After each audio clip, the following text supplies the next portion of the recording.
without All right. starting the do show. Do we do a thing? Do we do a thing? Is I there think a we're already theme? doing the thing. I Is can there do a the intro. theme song? Can I just No, I don't do the theme song. I just do don't think the so. quintessential like Pagey Train intro. Okay, all right. Yeah. check All what right. you see? I want to get out of this so that you don't have to look at yourself. There you go, while you're talking. That's all right. Yeah. I'm quite used to looking at myself now. It's fine. At least then you know when I'm looking for something, you know. Yeah. Yeah, that's true. Right. Actually, your chair's wandering away. You've got to move a little bit to your right. My chair's wandering. Yeah, you're wandering. Yes, because you're swaying. You're doing that one. Oh. So there you go. Now you're in the shot. Oh, that's good. That's better. Right, we're both in the shot. I think we've already started, but I better do the intro anyway, just for our Go on. for our guest's sake. Can you make up a song on the spot or no? Yeah, I can do that. Yeah, go on, do it. What now? Yeah. Oh, I need to make up a song. Boom, sta, boom, sta, boom, sta. It's a Pagey Train. Boom, sta. Choo And choo. welcome to the Pagey Train. Today I have in the studio with me Kay Proudlove, singer, songwriter, musician. Welcome to the show. Thank you. Thanks for having me. It's been a long time. I've been dying to get you on this show. Yeah. I've been dying to interview you. Here I am. I kind of just like, Facebook does this weird thing. I've got this business suite now. I know Business Suite's a pain in the ass. It is, and I miss the notifications, but yeah, I finally managed to be able to check them, and there you were, asking me to come on the show, and here I am. Where did I ask you? Did I ask you on your business page, like on your muso page? Or Yeah, on my business page. Okay. Yeah, okay. Because I thought I asked you on your personal page. Oh. I can't remember. No, I don't know. I mean, maybe I need to get my personal page to have a like a moniker or something, you know? Like, I don't know, maybe I need like a little alias and people can differentiate. Yeah, they can do that. between Well, them. I've got my alias is the Roscoe Pagey Train. That's me. Yeah, 'Cause okay. like I'm Ross, but I'm Roscoe Pagey Train as well. What, that's not your real name? No. Believe it or not. Crazy. That's crazy. Well, no, I'd like... Well, the reason I had Roscoe Pagey Train is because I needed an alias online because of the job that I had. I wasn't allowed to be online. Okay. So What job was that? I was in the military. You're not allowed to have... you can't have... At that time, because I was on deployment and going overseas, wasn't allowed to have a web presence. Yeah, right. Yeah, but now... I didn't know that. Yeah, it's totally different now. I've got a lot I of thought it web was presence. just school teachers. But no. No, it's all kinds of people, firemen, policemen, basically anyone in public spaces like that. Right. And people that work in, dangerous jobs. Like the whole thing, we're getting morbid here, geez. The whole idea with that is... Diving in. No, if you go overseas and you get captured by the enemy, they can then go look you up online and then like send mail to your relatives and put pressure on the government to... Right. create trouble. That's what Of it's all about. course. Yeah. Okay, that makes sense. So I had Roscoe Pagey Train because I don't know. Do you know the Dukes of Hazzard? Yeah, it's yeah, an old show, right? And in Yeah. that show, you've got Roscoe Pico Train, Okay. right? Yeah. And people always call me that. They always go Roscoe Pico Train. So I'm like, oh, well, that's a bit of a handle that people call me. Yeah. So I'll just put that as my online alias It works. and just modify it a bit so people could recognise that. Well, that's clearly him, but Yeah. that's not his name. And then I just rolled with it. Yeah, nice. Then it's just happening, and now that's how the Pagey Train really got its name. Is through an alias from Facebook from 15 years ago. That's cool. Yeah. I don't know how I would come up with an alias for myself. I have a few friends that do like an opposite of their last name. So like, I have a friend, Tim Winterflood, who actually did a couple of videos for me, like the live ones that we did kind of in a train hall and stuff. Anyway. Yeah, I saw those videos actually. Yeah, he's a great filmmaker. But his name is Tim Winterflood, and on Facebook it's Summer Drought. Oh yeah, that's pretty Yeah. But like then I was like, if I did that to my name, it'd be K Shame Hate, and I was like, oh. cool. Shame, mate. I was like, I don't know. Is that what it would be? Yeah. I don't know, I suppose it would be. Yeah, no, I don't think you've got to Proudlove, go with that. Shame Hate. Yeah. Yeah. No, I don't think so either. Well, I like to pick weird names out of old TV shows as when I Okay. have to have an alias for other, silly reasons out in the city for whatever reason. When someone asks your name, you're like, oh, I don't want this person to know me. Yeah, yeah. So I'm just going to give them an alias like Larry Tate is one I like to use. Yeah, nice. Larry Tate, which is the advertiser in Bewitched. Okay. That's so good. Yeah. I need to be more creative. Actually, sometimes Oh, when that's exactly what you need. Like, I've watched all of your content, and I- you need to be more creative. yeah. You're not doing enough. More. No, sometimes when I order a Boost juice, I tell them my name is Mercedes. I don't know why. That's a great one. It's just, yeah, I don't know. I think I just really like the image of someone holding up like a mango magic and yelling, Mercedes. I don't know. Mad. But it's just stuck with me from now on. I think you should stick with that one. Mercedes is pretty cool. Mercedes. Yeah, shame, Mercedes. hate. Mercedes shame hate. That's a great one. Okay. Well, Yeah. now everyone knows where to find me, so that's great. Yeah. Well, it sounds like you can totally tag that on the side of a train, Mercedes shame hate. Yeah. Heaps of spray paint. Yeah, but yeah. Yeah, I could make it work. Yeah, totally. Okay. Actually, I was graffitiing. Is that the way I say that? Is that how? Look, I'm not a practiced graffiti artist. I'm not a practiced graffiti artist, but I remember my high school years. Yeah. And because when you're in high school, everyone has a tag of some kind. Mine was comic. Okay. And the other one was ice. Okay. And Misty bought... What was that thing you bought, Misty? What's that book thing you bought? It's like a digital notebook. It's a Digital notebook. Remarkable. Remarkable, right? Oh, yeah. Okay, yeah. So it's like this notepad that you draw, and it actually... You can... Feels like paper. Feels like hey? paper, and you can like put the pen pressure and... Like Yeah. it's reactive, just like a notepad would be. Yeah, that's crazy. So I got a hold of this thing and I just started doing all my old high school tags. First thing you write on this brilliant piece of technology is ice. Yeah. Comic. Oh, and S. You know how they do the The quintessential chain. S? Yeah. Oh, yeah. Yeah. And you join them all together. Yeah. Go down. It's pretty much like Yeah, a 3 lines, margin 3 for your lines. maths book. Yeah. Everyone had that. I don't know. I wonder where that originated from. Can you check that out, Misty? Where did the graffiti S originate from? I'm guessing it's probably going to be a New York thing. Yeah. Yeah. Yeah, I don't know. It's an interesting one because every kid does it. Yeah, I wonder if they still do it. I imagine they do. I've seen it around. When you see it on like a lamppost and that sort of thing, you're like, yeah, it's still happening. Yeah, I don't know. It's I the should think It's of the new gateway things. graffiti. That's what that is. Is it- It's Yeah. gateway graffiti. It's called the Cool S. The cool S. Cool S. There we go. Oh, yeah, that's it. Yeah, the cool S. Stussy, Superman. Okay. Oh, Superman. Yeah, that makes a bit of sense. Graffiti, popular culture, doodled in children's notebooks, and graffitied on walls. Well, we know that part. Where did it come from, bro? I love that it's just called Cool S. Yeah. Like, what does the uncool S look like? It's a great name for a band. Cool S. Cool S. And Yeah. like, you just make that your symbol. Yeah. Free advertising. I'm going to add You're all that. over the world. I'm going to add that to my notes. I have this notes. I write a lot in my notes app on my phone, and I kind of add to certain ones as I go. And one of them is just potential band names. I'll probably never have a band to use them with. I'll do this as well. I know what you're talking about, yeah. I added one the other day that was Rage Baby. Rage Baby, that's pretty good. Do you like that? Yeah, I like that one. Yeah, I'm pretty into that. Yeah. It's almost enough to make me want to make a band. Well, it's different, like, because being a solo artist, right? It's totally different, right? Because like I'm like I've been in a couple of bands, and being up the front of a band and having a band behind you is an amazing feeling. Yeah. But I don't know, people that can play guitar and sing baffle me. I'm like, how do you do that? How do you do it? I just don't have the coordination. Yeah, I mean, it's a thing. It must take a lot of practice. Well, yeah. I mean, yeah, it does. But, playing with a band takes practice too. Yeah, that's true. It's like It's communication. you yeah. put me with a band and I'm like, all of a sudden I'm like, oh, I can't just do whatever I want to do. Like with these songs, like people are waiting for me to do certain things so that they know what to do. Yeah. So I there's guess, compromising in a band. Yeah. There's a bit of give and take, and you got to sort of go with the flow. Like obviously the drum is the master timekeeper. Yeah. So they're going to set the speed. Like I remember being on stage with a few drummers before, and they were nervous on the first song. Yeah. So the tempo was up. Yeah. And then you just got to keep up with it. Yeah. Like it's okay because I was doing heavy thrash metal, so no one really noticed. But Yeah. it still was like that was a 4-minute song that took 2 minutes. Yeah.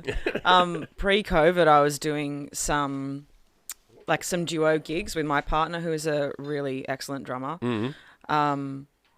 And we would do, we would kind of do like the drum guitar thing for festivals or like bigger gigs that needed a bit more with outside, whatever.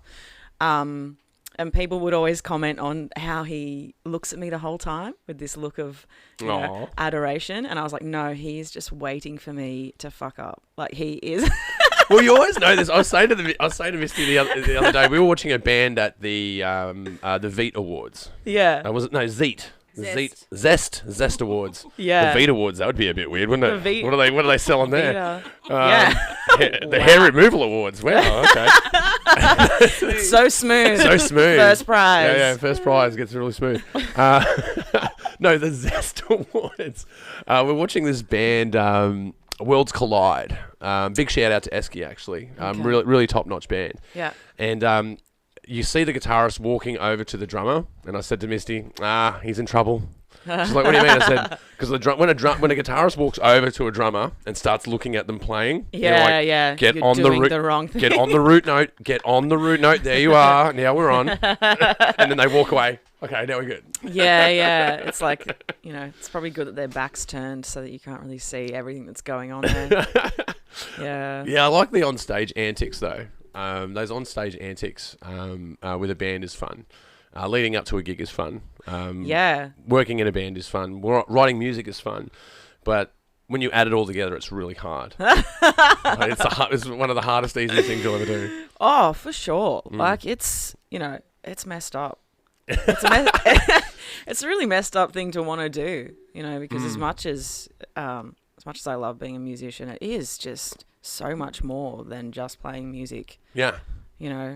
It's driving around. Like, even that is taxing in itself. But, I do a lot of my own graphics and, I manage all my social media. I book my own gigs. It's like... Yeah, so you're a booking agent, you're a lawyer, you're an accountant, you're a taxi driver, you're a roadie, you're a graphic designer, a promoter, all those a social things. media representative. And not very good at a lot of them. But, I can sing, which is great. I can play guitar, which is good. And that, wanting to do those things in front of people and on stage kind of makes all the other stuff just part of it. Yeah, it kind of makes it does get, it is worth it, but there's some moments where you go, man, this is tiring. This is really tiring, and because it can be long hours. Oh, yeah, for sure. Yeah, especially on the socials as well. Yeah.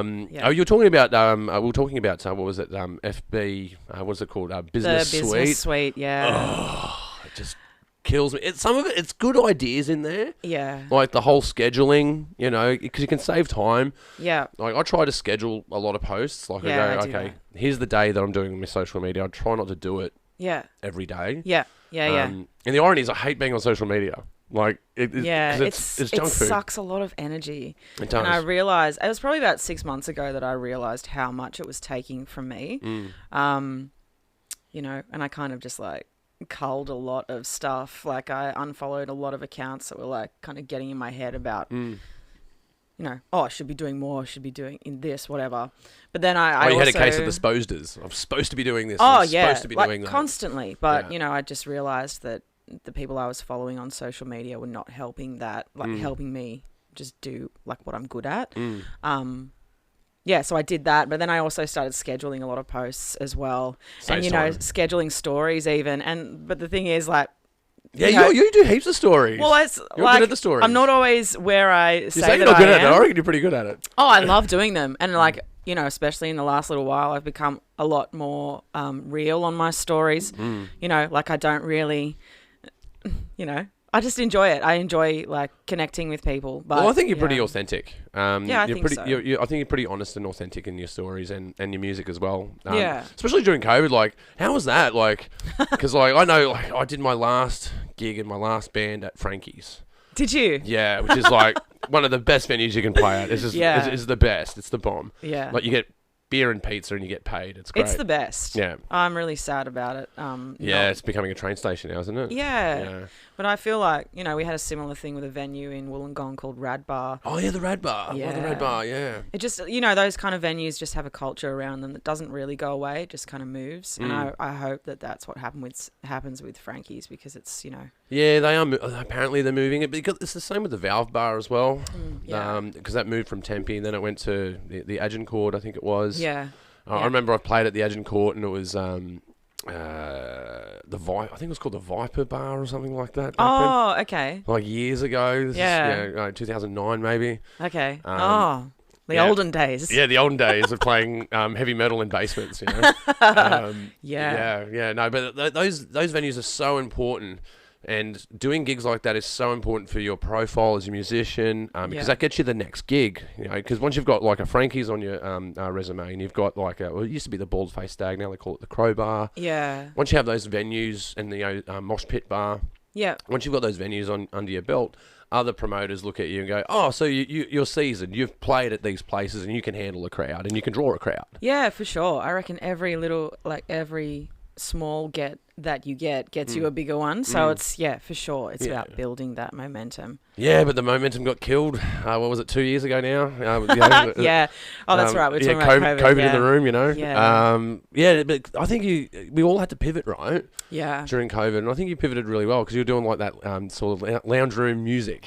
See, people keep saying pivot to me, and I don't really understand like what they mean by that. Like just like making the most of it. Is that what you mean? Yeah. Pivoting is, I guess, another way of an entrepreneur would look at it this way. Like, there's no such thing as a problem. Everything is an opportunity. Yeah. All right. Yeah. Great. So that's what pivot sort of means. Because that's what it was in my, that's kind of what I thought it meant. But like, yeah, I guess because I had friends who pivoted in a very different way and just left the music industry. Yeah, no, yeah, man. Yeah, my band folded in, man. Yeah, totally. Yeah, so many people did, but I guess everyone did the lounge room concerts straight off the bat, and it was good for a while. It was actually quite a good moneymaker for me because I have a really lovely group of people who support my music. And big shout out, guys! Big shout out. Yeah, thank you. Thank you. Tick like and subscribe. Like and subscribe. Yeah, so I would just kind of put my donation link out there, and people, because everyone was in a different position. Some people were in the position where they could spend money on the arts still. And, that was really great. But I feel like it's the easiest gig to walk out of. Like, the easiest, like... Yeah. Well, you know where everything is. Yeah. You know the venue manager. Yeah. Yeah, and it's I don't know, it's kind of, I think it ran its course and people were kind of just like, oh, another live from someone, this person. And also... Well, I supported a few artists through that time. Yeah. A few singers that I know. Even an Elvis impersonator that I know. I was following him online. That's cool. Yeah, because he was doing other stuff as well. He wasn't just doing Elvis. The name has eluded me, but following artists like that online just made my day better. Okay. Like listening to that music. Yeah. Because you can, because music has that power, right? Like it kind of goes without saying. Music is a vibration. Yeah. And there's different flavors of that vibration out there. Yeah. But generally, though, if you hear music that you've heard when you were a child or heard when you were younger, it's actually a visual experience music for me. Like, for sure. It takes you back. Yeah. Like when you hear a song, there's when I hear the song Melon, Melon by Melon, I think it is. Yeah. All that I can say is that my... Yeah. I think of Wollongong Beach. Really? Yeah, because it was like, I remember being like 12 years old and I had only just started bodyboarding. I had a bodyboard in the back of the car and we're going down the beach and I think we're going to... they call it Shitties. What is it called? Tarul and Ostermere. Oh, yeah. Yeah. Because they used to have the sewage pipe out there, so they used to call it Shitties. I did not know that's why they I didn't know that for a while. I lived there. I grew up in Thurul. Oh, wow. But, I didn't know that. Yeah, because that's crazy. They got rid of it now, but they used to have the sewage pipe out there. I hope they did. But it takes me back to like the first time like I really started catching waves. Totally. And like having that moment with nature, because you have that moment. Now I think that's the same with singing as well. Singing, surfing, for sure. These rhythmic things. I actually got to revisit a lot of the music from my teen years. I just finished premiering this show, Dear Diary. And it's, it's a show based on my teenage diaries. It's got stories and songs and stuff. And it's a full theatre show. Wow. But one thing that I didn't realise is that I would have to pick pre-show music for like people to walk in. Oh, of course. Yeah. Sit down to. Yeah. And so... Ushers and torches, man. Yeah. Yeah, I gotcha. But, it's a whole thing. Like, I had Hanson, I had, Five, I had Michelle Branch. Okay. Oh, man. Do you remember Who's Michelle Branch? Do you know Michelle Branch? She sang that song everywhere. Everywhere. Because you're everywhere I know that to song. me. Yeah. Yeah. I actually learnt that song on bass guitar. Oh, wow. Yeah. I wanted to play bass guitar before I wanted to play guitar. That's an unusual path. Most people, Yeah. most bass guitarists used to be guitarists. Yeah, I think it was because I saw a bass that was like this really beautiful teal colour, and I was like, I want to play that. It wasn't anything to do with the bass as an instrument. It was just me being quite vain, I think, And just the wanting to look aesthetic cool. and go, I want, to play that and Yeah. to have that look on me. Yeah, and so I tried to play bass, and it really hurt my fingers, and I was like, this is not a vibe. Mm-mm. Go I back get the to same thing with the guitar though. I'm such a guitar wuss, man. I really am. Like, I just don't have the calluses for it. Yeah. You guys, like, I've looked at a lot of guitarists' fingers, and like they're insane. Yeah, they're pretty thick. You'd have thick ends, yeah. Mine kind of like this is a little gross, but they kind of shed, like they go through They do. stages. So I have like they kind of come off, and then my other hand I get 4 fake nails put on because I can't play with a pick. Like I'm just a bit unco. Oh, you don't do a with pick? that. No. Oh, wow. So I have so I have my thumb and then 3 fingers and not the pinky. Yeah, wow. I just really like to confuse nail salons. Like it's a time. I've actually got one now that's really good, and like I can just go in there and they're like, "Oh, come in, Yeah. we'll do it thick." And I was like, "Great." And they're like, "Where are you playing this week?" And we have a full chat. But it took me a while to kind of find one that like I could just like. Go Well, I to. don't mind. Look, I'm quite partial to a mani-pedi, actually. Do you? Yeah, You like a I little go pedi? with Misty. Yeah. Yeah. Because we were on holiday and all the all the families around, all the cousins and all that sort of thing. Yeah. And they go, "Where are you guys off to?" We're like, "We're off to the nail salon." And they're like, "You're going?" I'm like, "Yeah."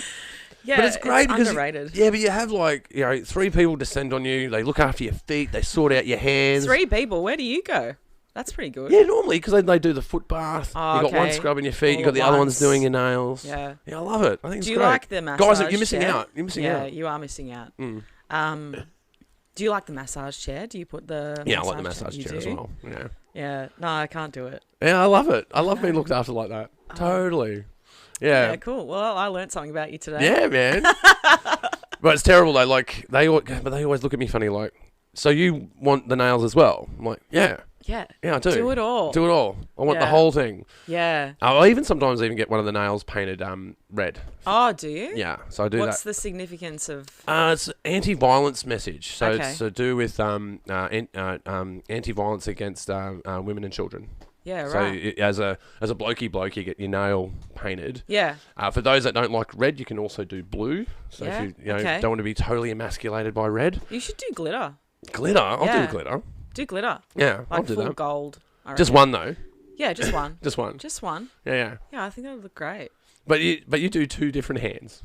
Yeah. Oh no, I don't. Yeah, I don't do anything to this hand. Mm. I just get these ones put on. Yeah. Wow. Yeah. Oh, so Yeah. they're like acrylics. Yeah, so they like glue things onto my fingers. That's I was playing a festival down at Perisher. So you do use a pick. You just Well, wear it's them. just my nail. Yeah, they're a part of me. Yeah. Yeah, I was playing a festival down at Perisher, Mm. and I just got them put on, and I was playing, and it was like super cold, obviously. Like it was the biggest snow in like years or something. I don't know. Everyone was frothing about how much snow there was. Yeah. That was this year, yeah. I hate snow, so I was not frothing about it. I love the snow. Yeah, it was this year. Do you? Oh, Yeah. crazy people. Anyway, so I was I love playing. the sun as well. I like it all. Oh, you like it all? Yeah, You just yeah. love life. Hamburgers, cigarettes, and beers, man. I love it all. Yeah. Snow. Snow.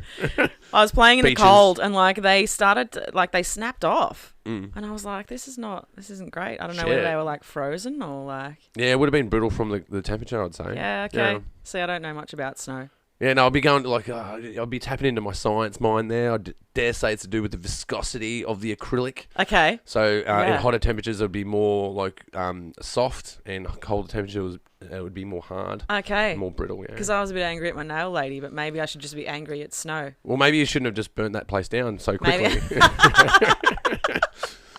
Yeah, maybe. Maybe you're right. Yeah, I've got to stop firebombing nail salons when I get pissed off.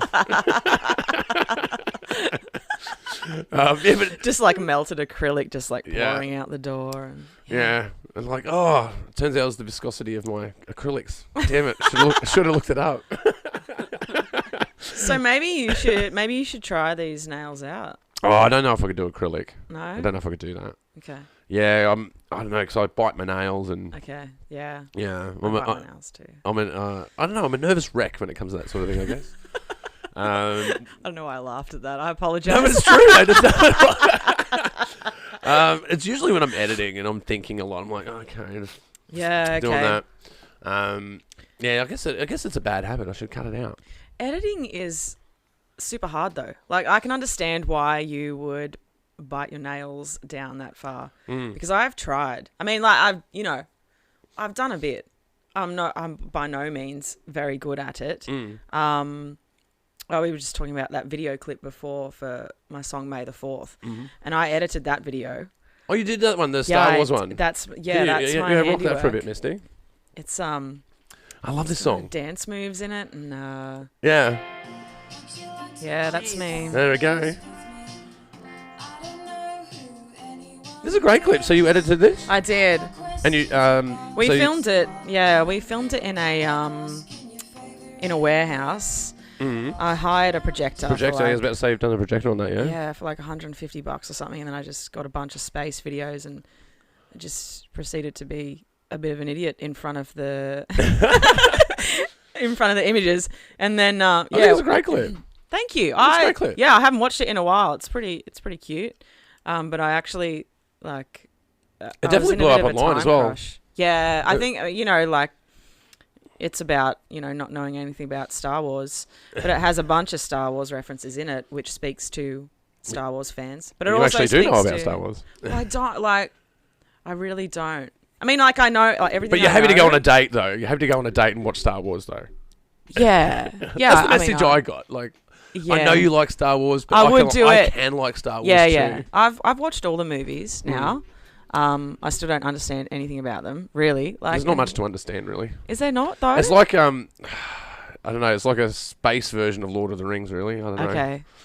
Well, I do like Lord of the Rings. Yeah, well, they're very much the same thing, really. Yeah, they're right. a fantasy. It's a fantasy journey, right? Okay. And it's in this world that's not real. Yeah. All right. But, like, why don't they name the episodes in the order you're supposed to watch them?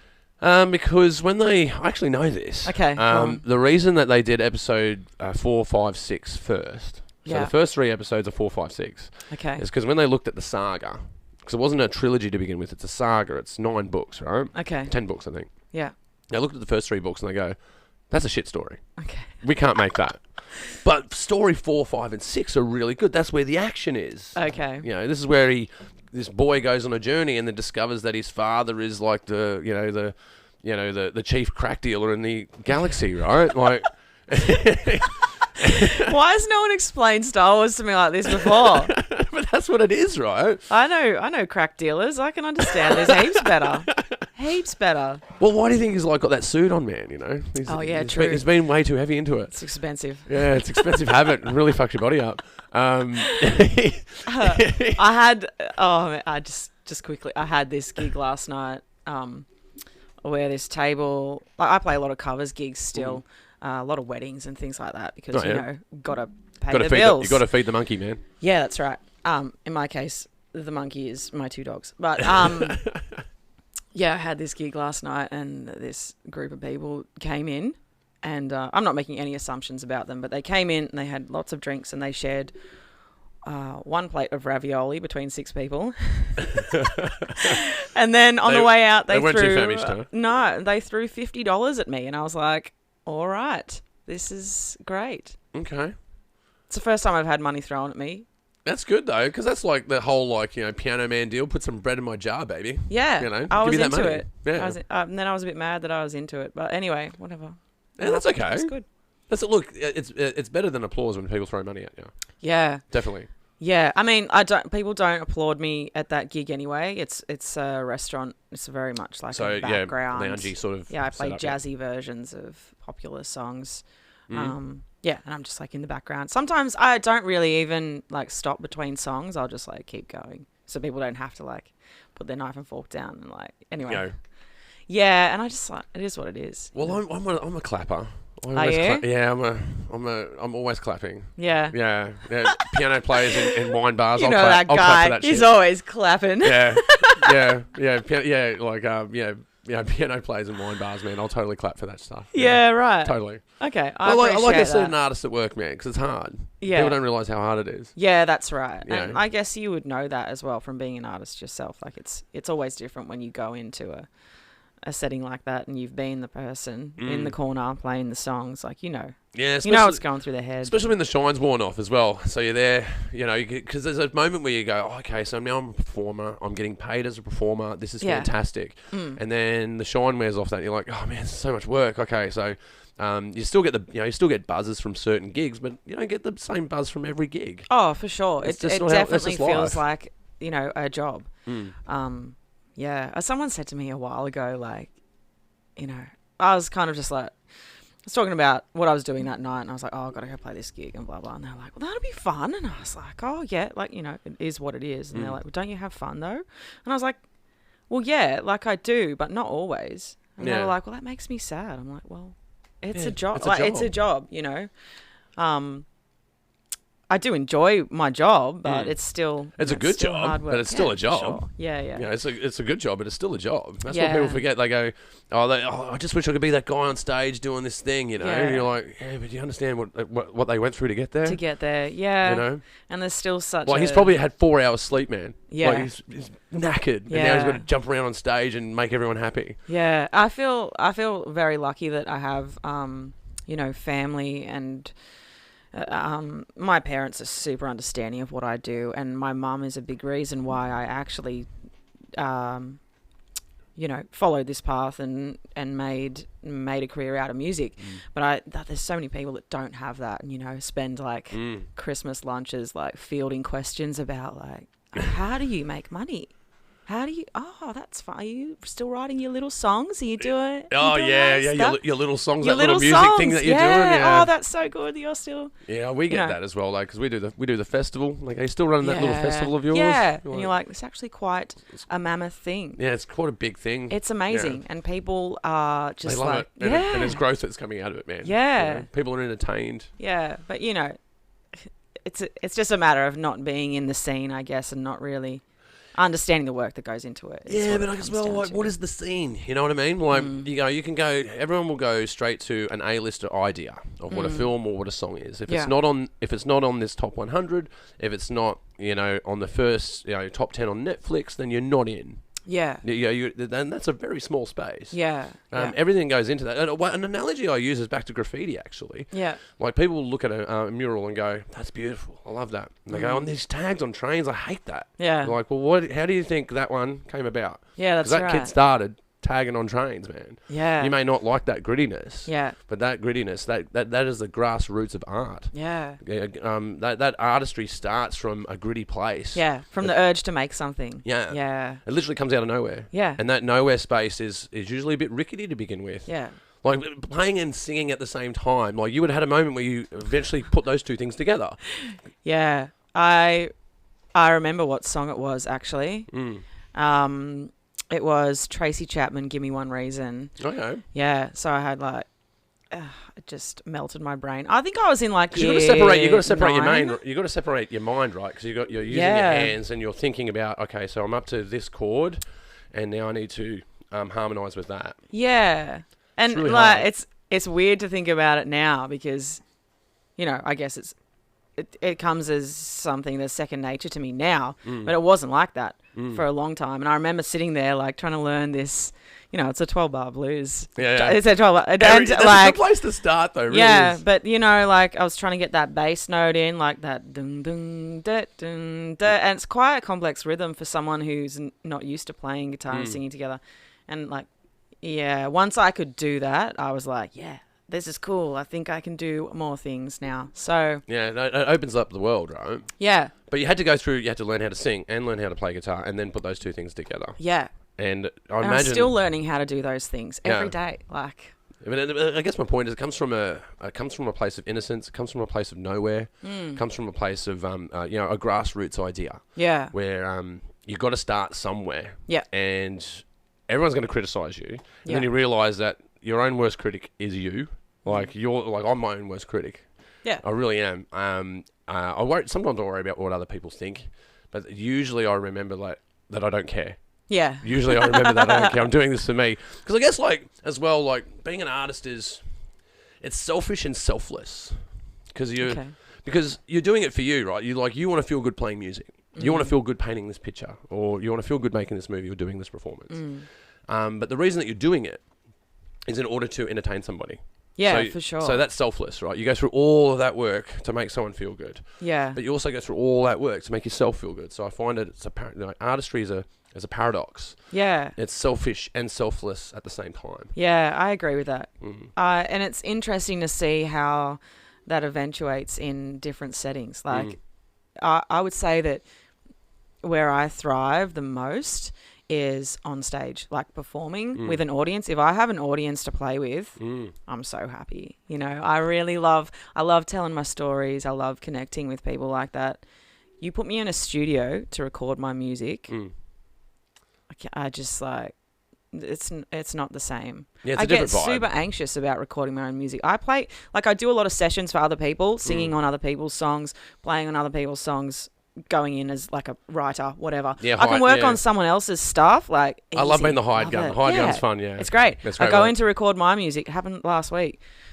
I did 8 takes of the start of it, and I was just like, oh, I cannot. Like, I just had to leave it and like come back. I was just, Yeah, you got to be brave with yourself with those moments. Yeah. You really do, because it's so reflective, and you're like, oh, this is horrible, and you go, I can't judge about it this way. It's just beginning. I need to nut this out. yeah. But it's like anything, and that's, you know, I guess I'm still realizing that is that like working in a studio is something you have to practice. Like recording in a studio is something you have to practice. You're not just automatically good at it. Yeah, you no, know? it's a different kettle of fish as well, especially when you're doing multiple parts. Yeah. And you know, especially I remember the first time I got introduced to a click track.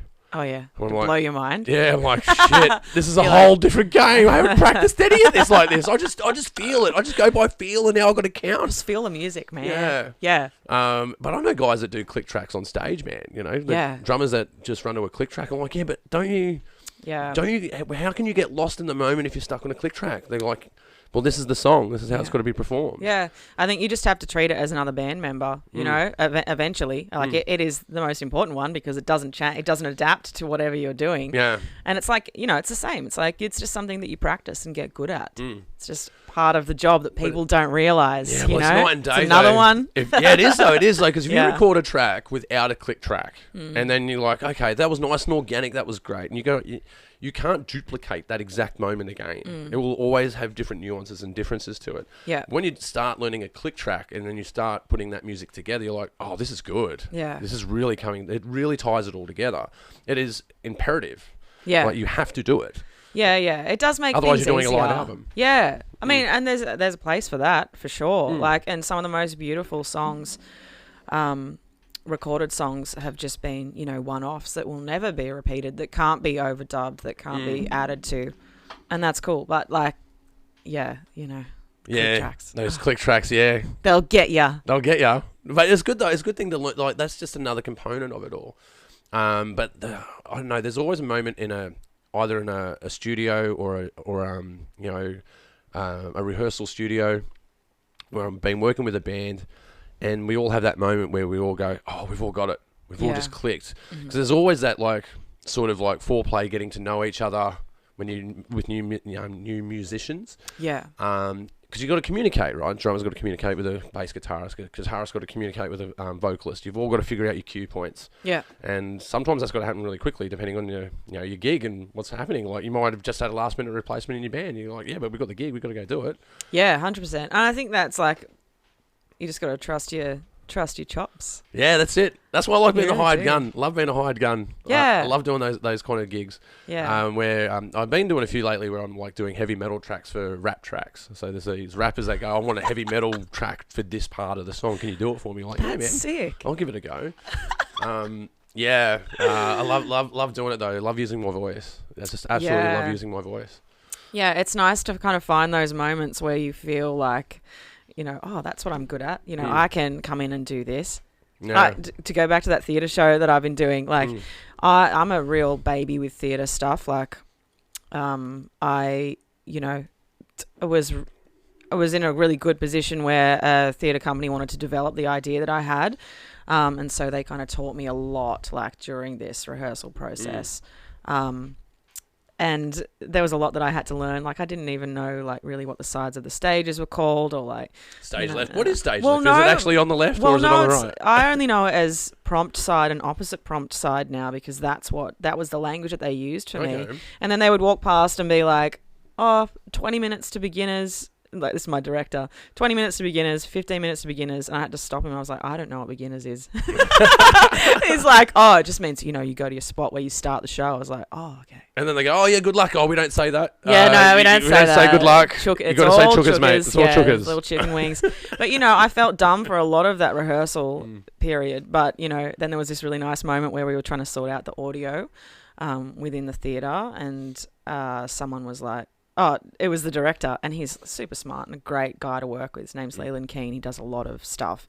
And he was like, we were trying to work out the sound. He was like, turn it up to 50, because we couldn't hear it. And I was like, that is not a thing. Like, turning something up to 50 is not, it's not a thing. Well, I know turning it up to 11 is definitely a thing, but that's like from a mockumentary from like the 70s. Yeah. But which I have to stop watching religiously. Spinal Tap, for you kids that don't know. Spinal Tap. Yeah. This is Spinal Tap, actually. Yeah, but like, it's just it was a really good indication. But how do you get up to 50 though? No, it was he just wanted it up, but like he didn't know the terms for that, and I didn't know the terms for theatre, so just like it kind of reminded me what I was good at, and it also reminded me of how collaborative the arts are. It's crazy. Yeah, especially in stage performance, it's a bit of an intersection. I find that in film. Film's a bit of an intersection of all art. Yeah.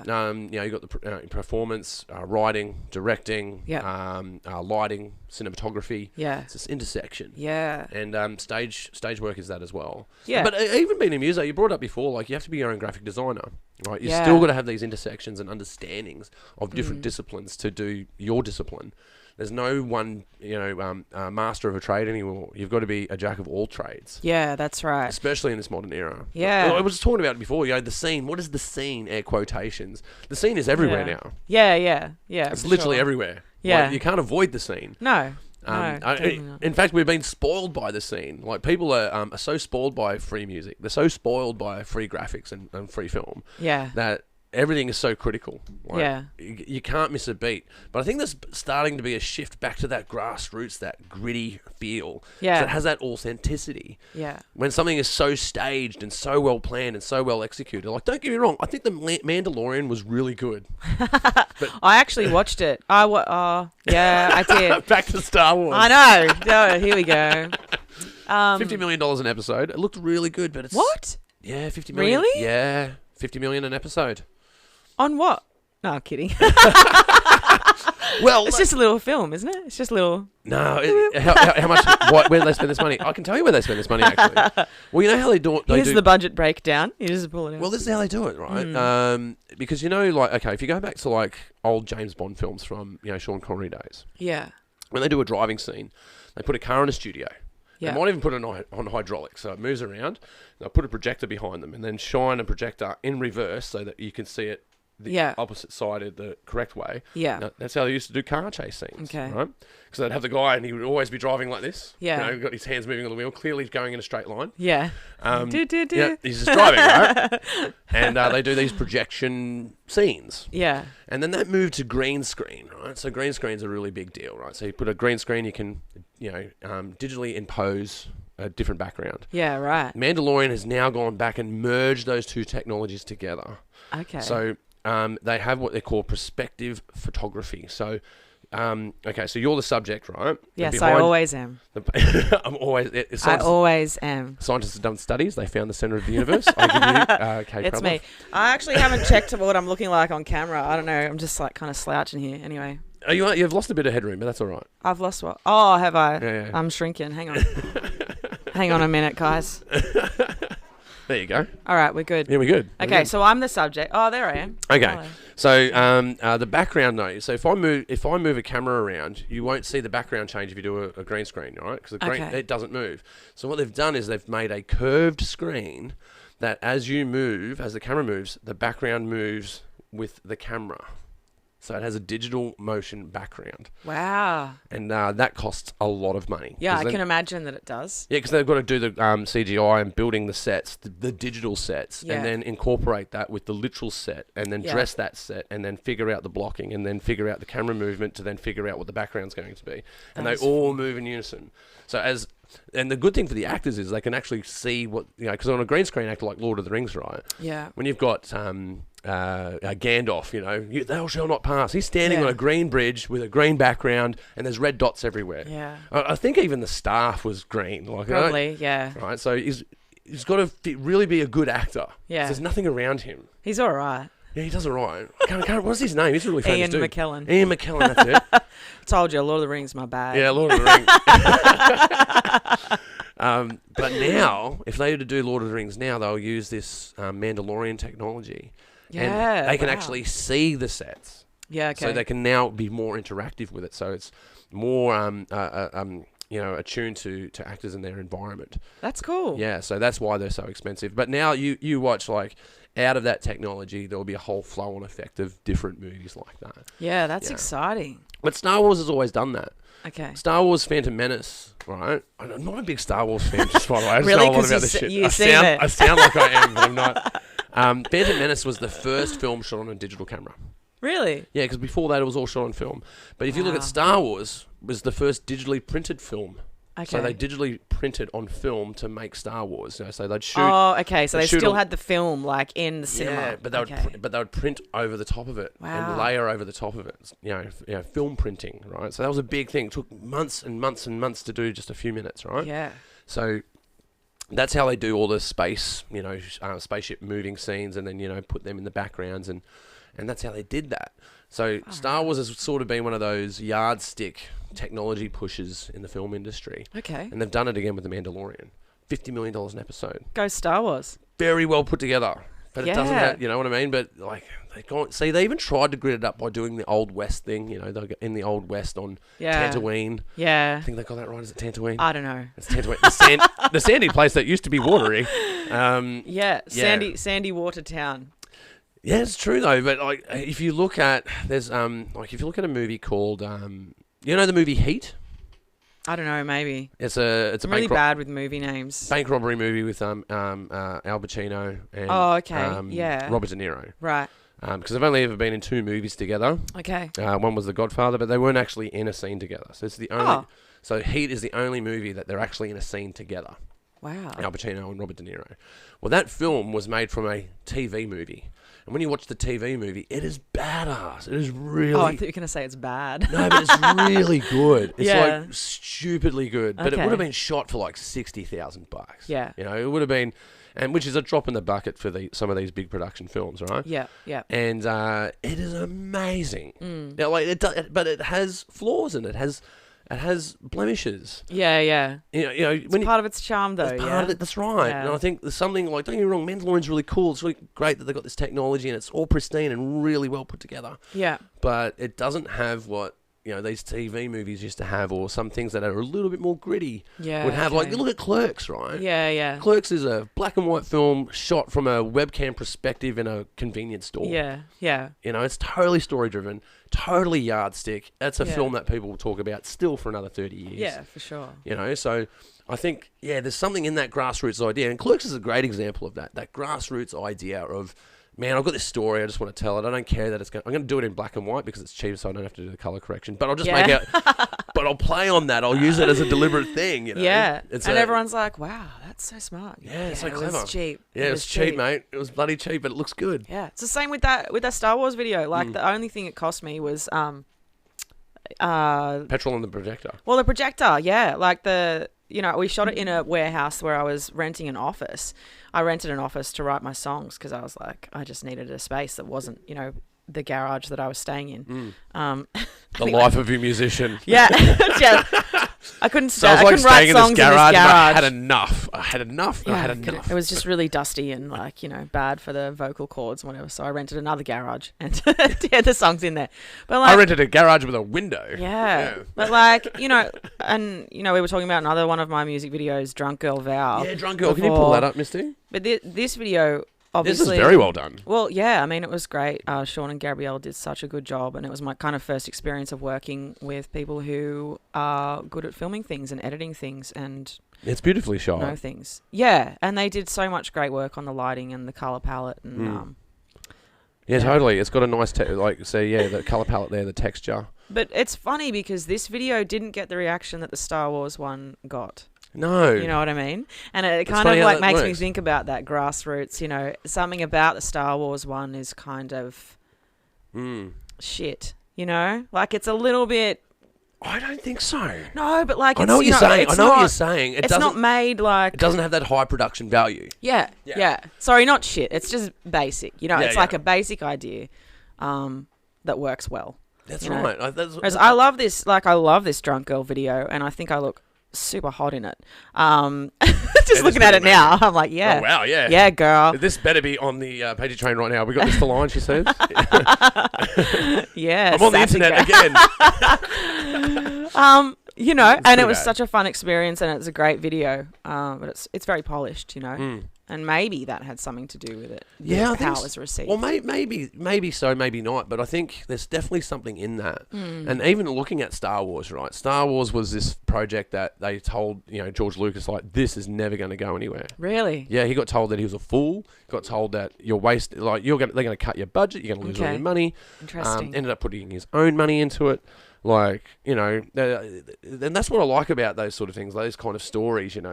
Like, I heard this, speaking of which, like, someone like Tom Hanks, for instance, shoots Forrest Gump. Yeah. Everyone has seen this film, right? Have you seen Forrest Gump? Yes. Yeah. God, I said everyone's seen this film. It's like, He nearly kicked me out. He nearly did. get out of my studio like, until you watch Forrest Gump. Yeah. When they were making Forrest Gump, the running scenes? Yeah. So he goes, runs on the lakes, runs through the Death Valley, Yeah. and they wanted to cut those scenes out of the movie, right? Because they go, you're at the end of your budget, you can't spend any more money. But that's the whole thing. Yeah, but is it? It's I don't know. Yeah, but you think about it, it's only a little scene, right? We're talking like 4 shots. Yeah. Where he runs up the lake, and he runs, he runs across a mountain ridge. These really picturesque, expensive locations to go and shoot. And they're going, that's $1 million that we don't have. Right. So Tom Hanks went, I'll put my own money into it. Yeah. But I want shares in Forrest Gump. And they go, yeah, but we don't think the movie's going to do any well. Anyway, go for it. So we'll give them to you. Yeah. That's so good. But how good is that, right? Yeah. And you can go, yeah, well, that's a polished film. But there was an artist there that's gone, nah, that movie won't be that movie without those 4 shots. If you take those 4 shots out, it's not that movie.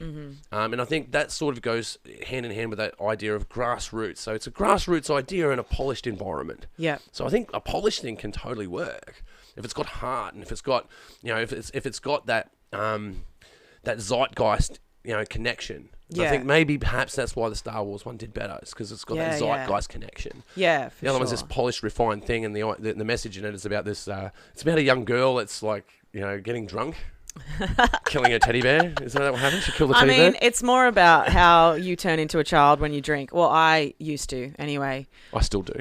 I probably do to some extent. I'd like to think I'm a little bit more responsible now. But yeah, also, like, I guess the way I was feeling when I made that video and when I made the Star Wars one, the way I felt about who I am, about my body, about a lot of things that, really influence how you make art.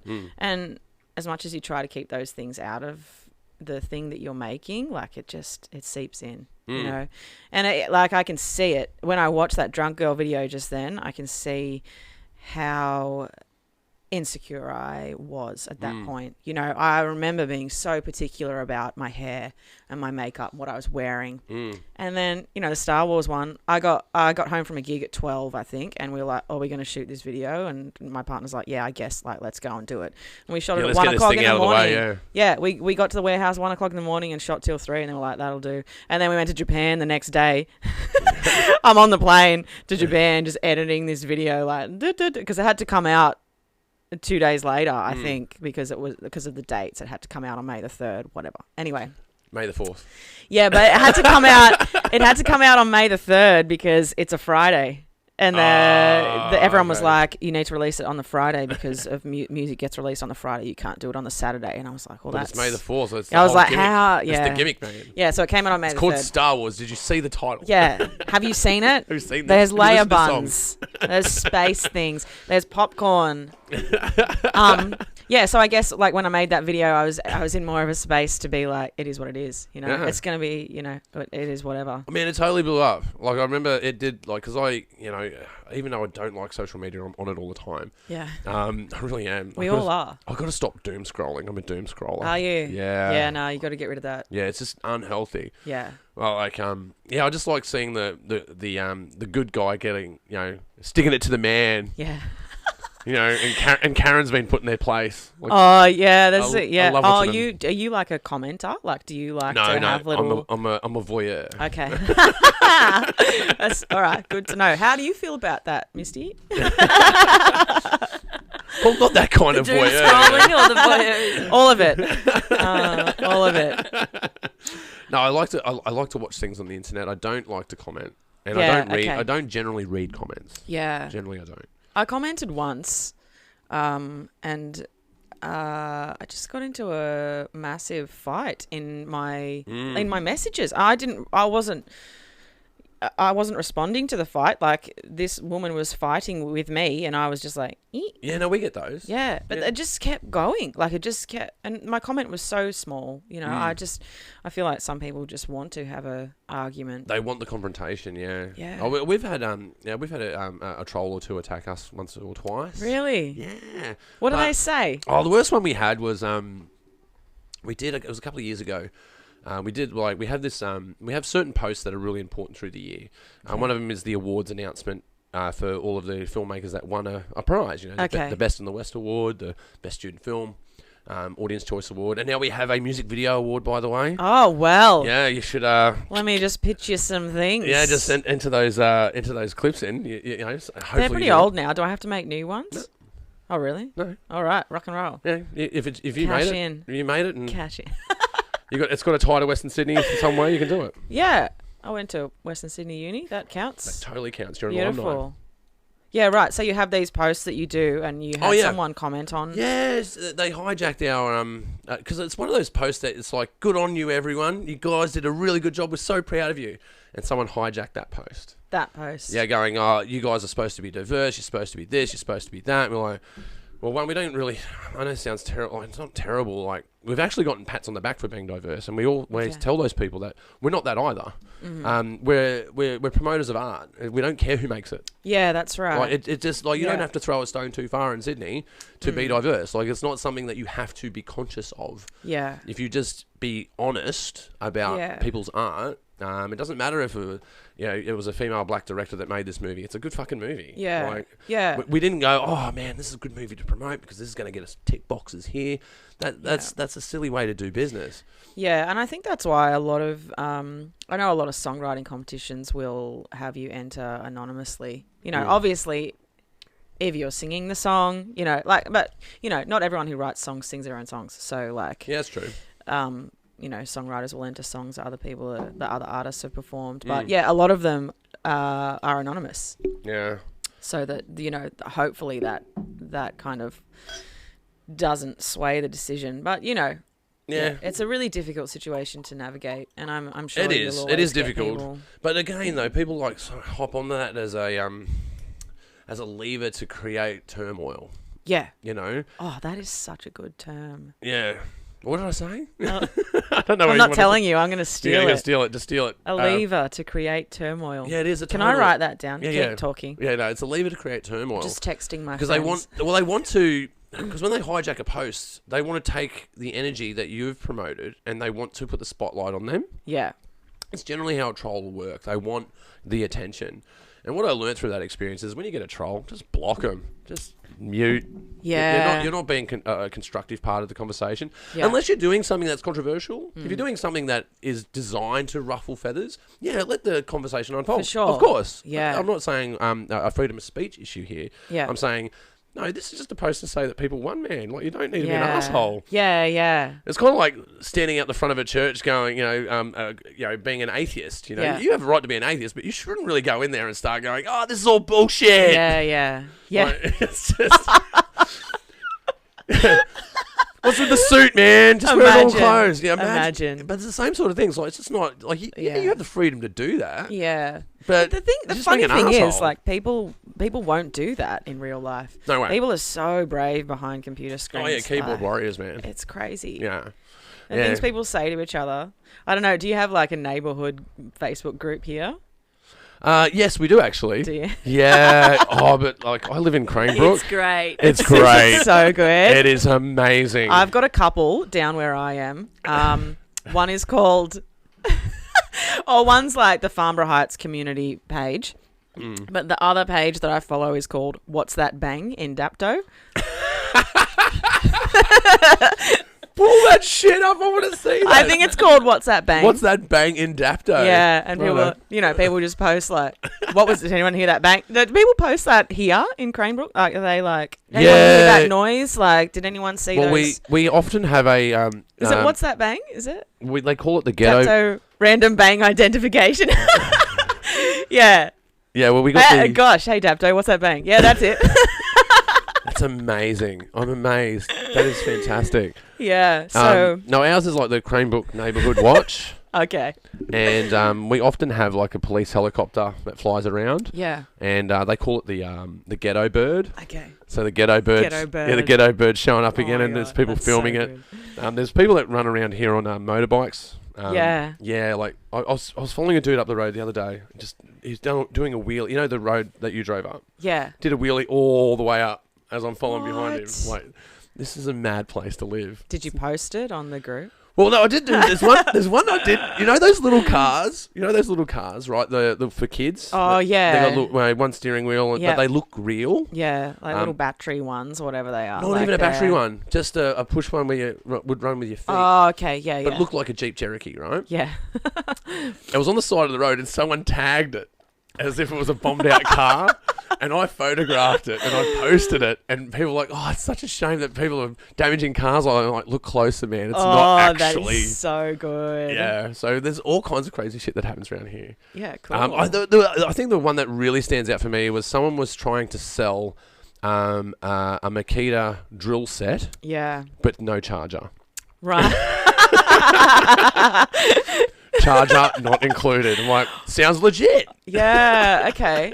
Full on. Oh, do you know what? There was like a big Aldi, like, do you remember when Aldi were doing like these lawnmowers and whippersnippers and stuff? So like... We're very aware of the Aldi sales every week. Okay, yeah, well... I get the catalogue, by the way, if you're an Aldi, chick or dude. Are you sponsored or no? No. Okay. No. Hey, actually, I could take that sponsorship. Hey, Aldi. Shop smarter, whatever you... Give me a box of that Aldi Good, brand different. chocolate. Oh, better, good, different. So they had the lawnmowers and whippersnippers, but then they stopped making the batteries. And what happened was there was just this big like black market for the batteries. You know, they were so expensive, and like the community groups were just blowing up. Like, anyone got some batteries? I'll pay double the price. It's like, it's just crazy. I could just imagine some like, Yugoslavian dude with a big gold chain, hairy shoulders. It's like, if you want the battery, that's $400 for Hurry battery. Move. Yeah.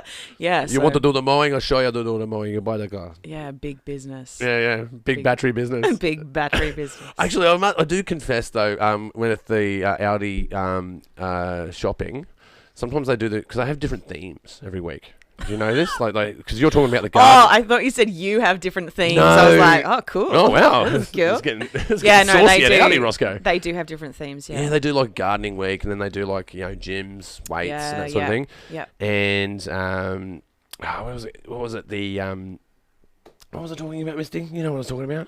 I was wondering where you were going. No. They have... Oh, no, music gear. Oh, yeah. Oh, okay. Music stand.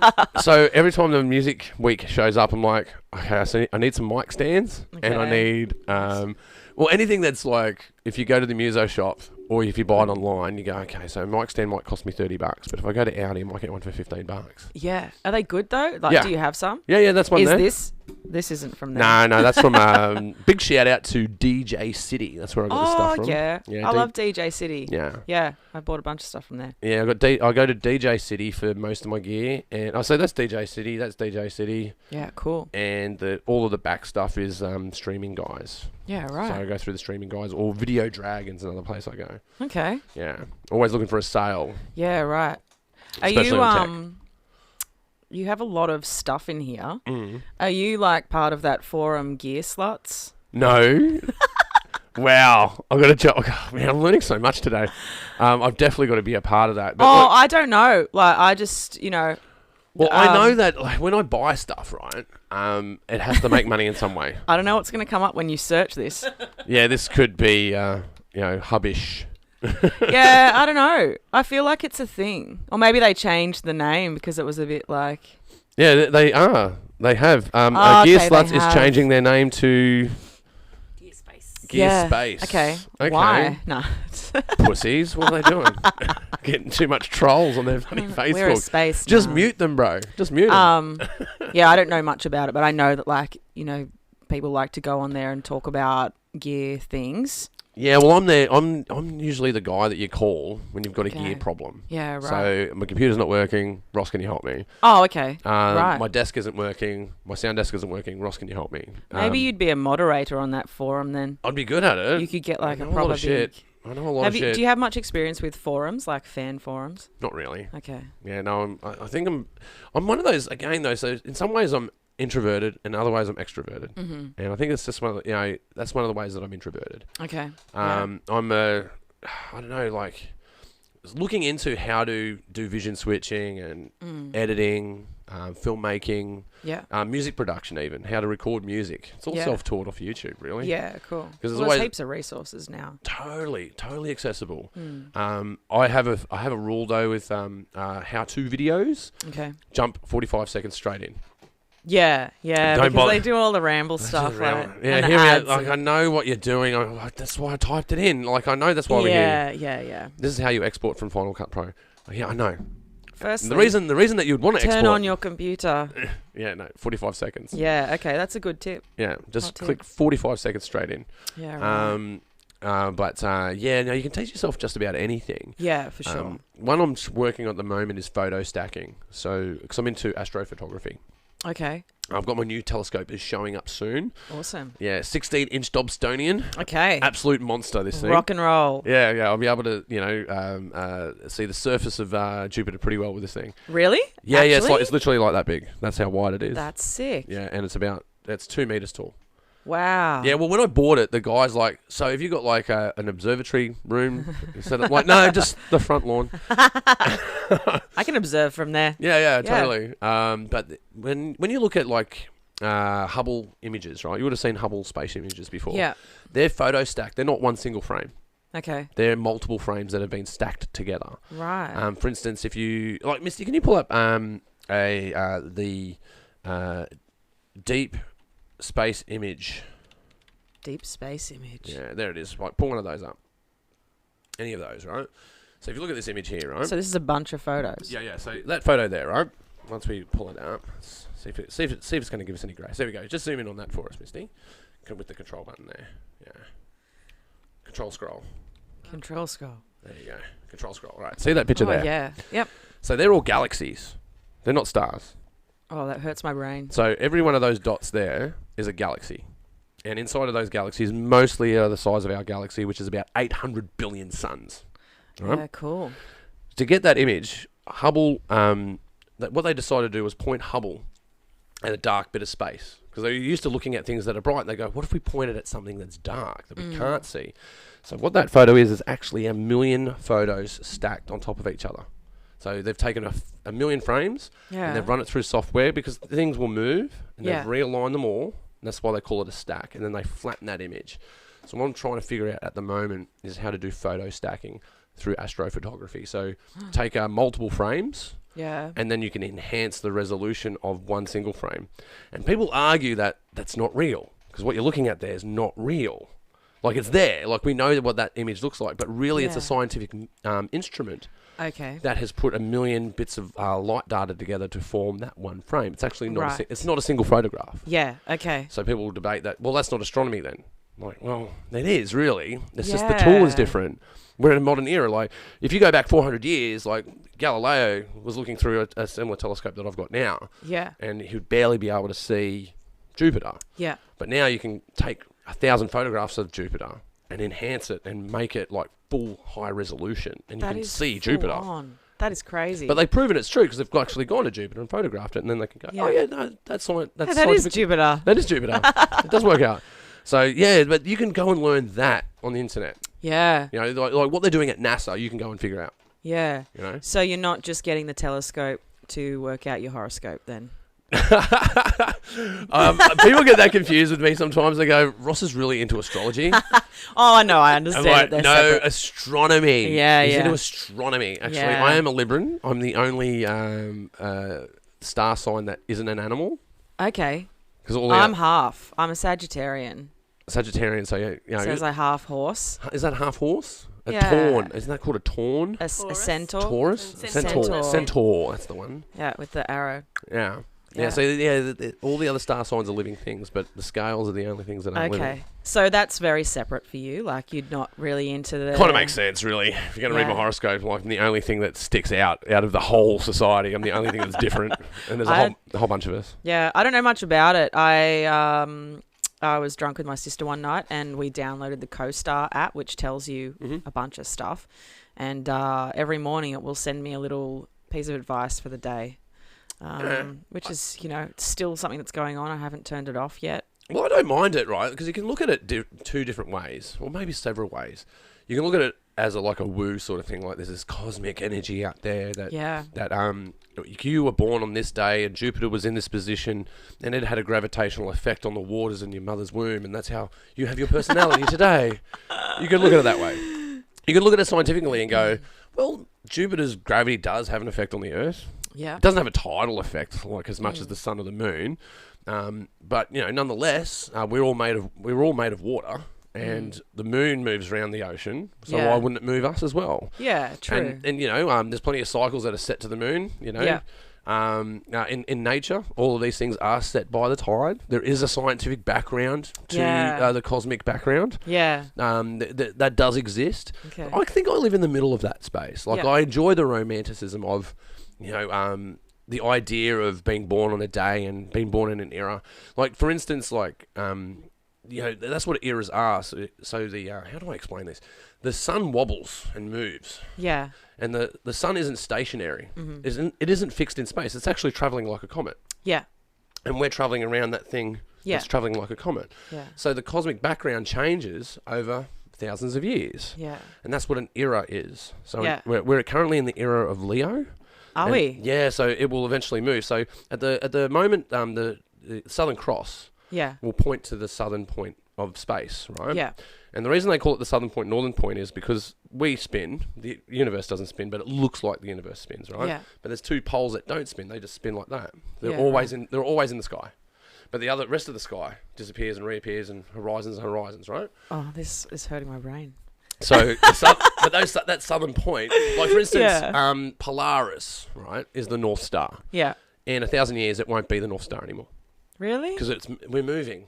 Far It will out. no longer be the northern point of space. There will be another point. That's And crazy. That's the next era.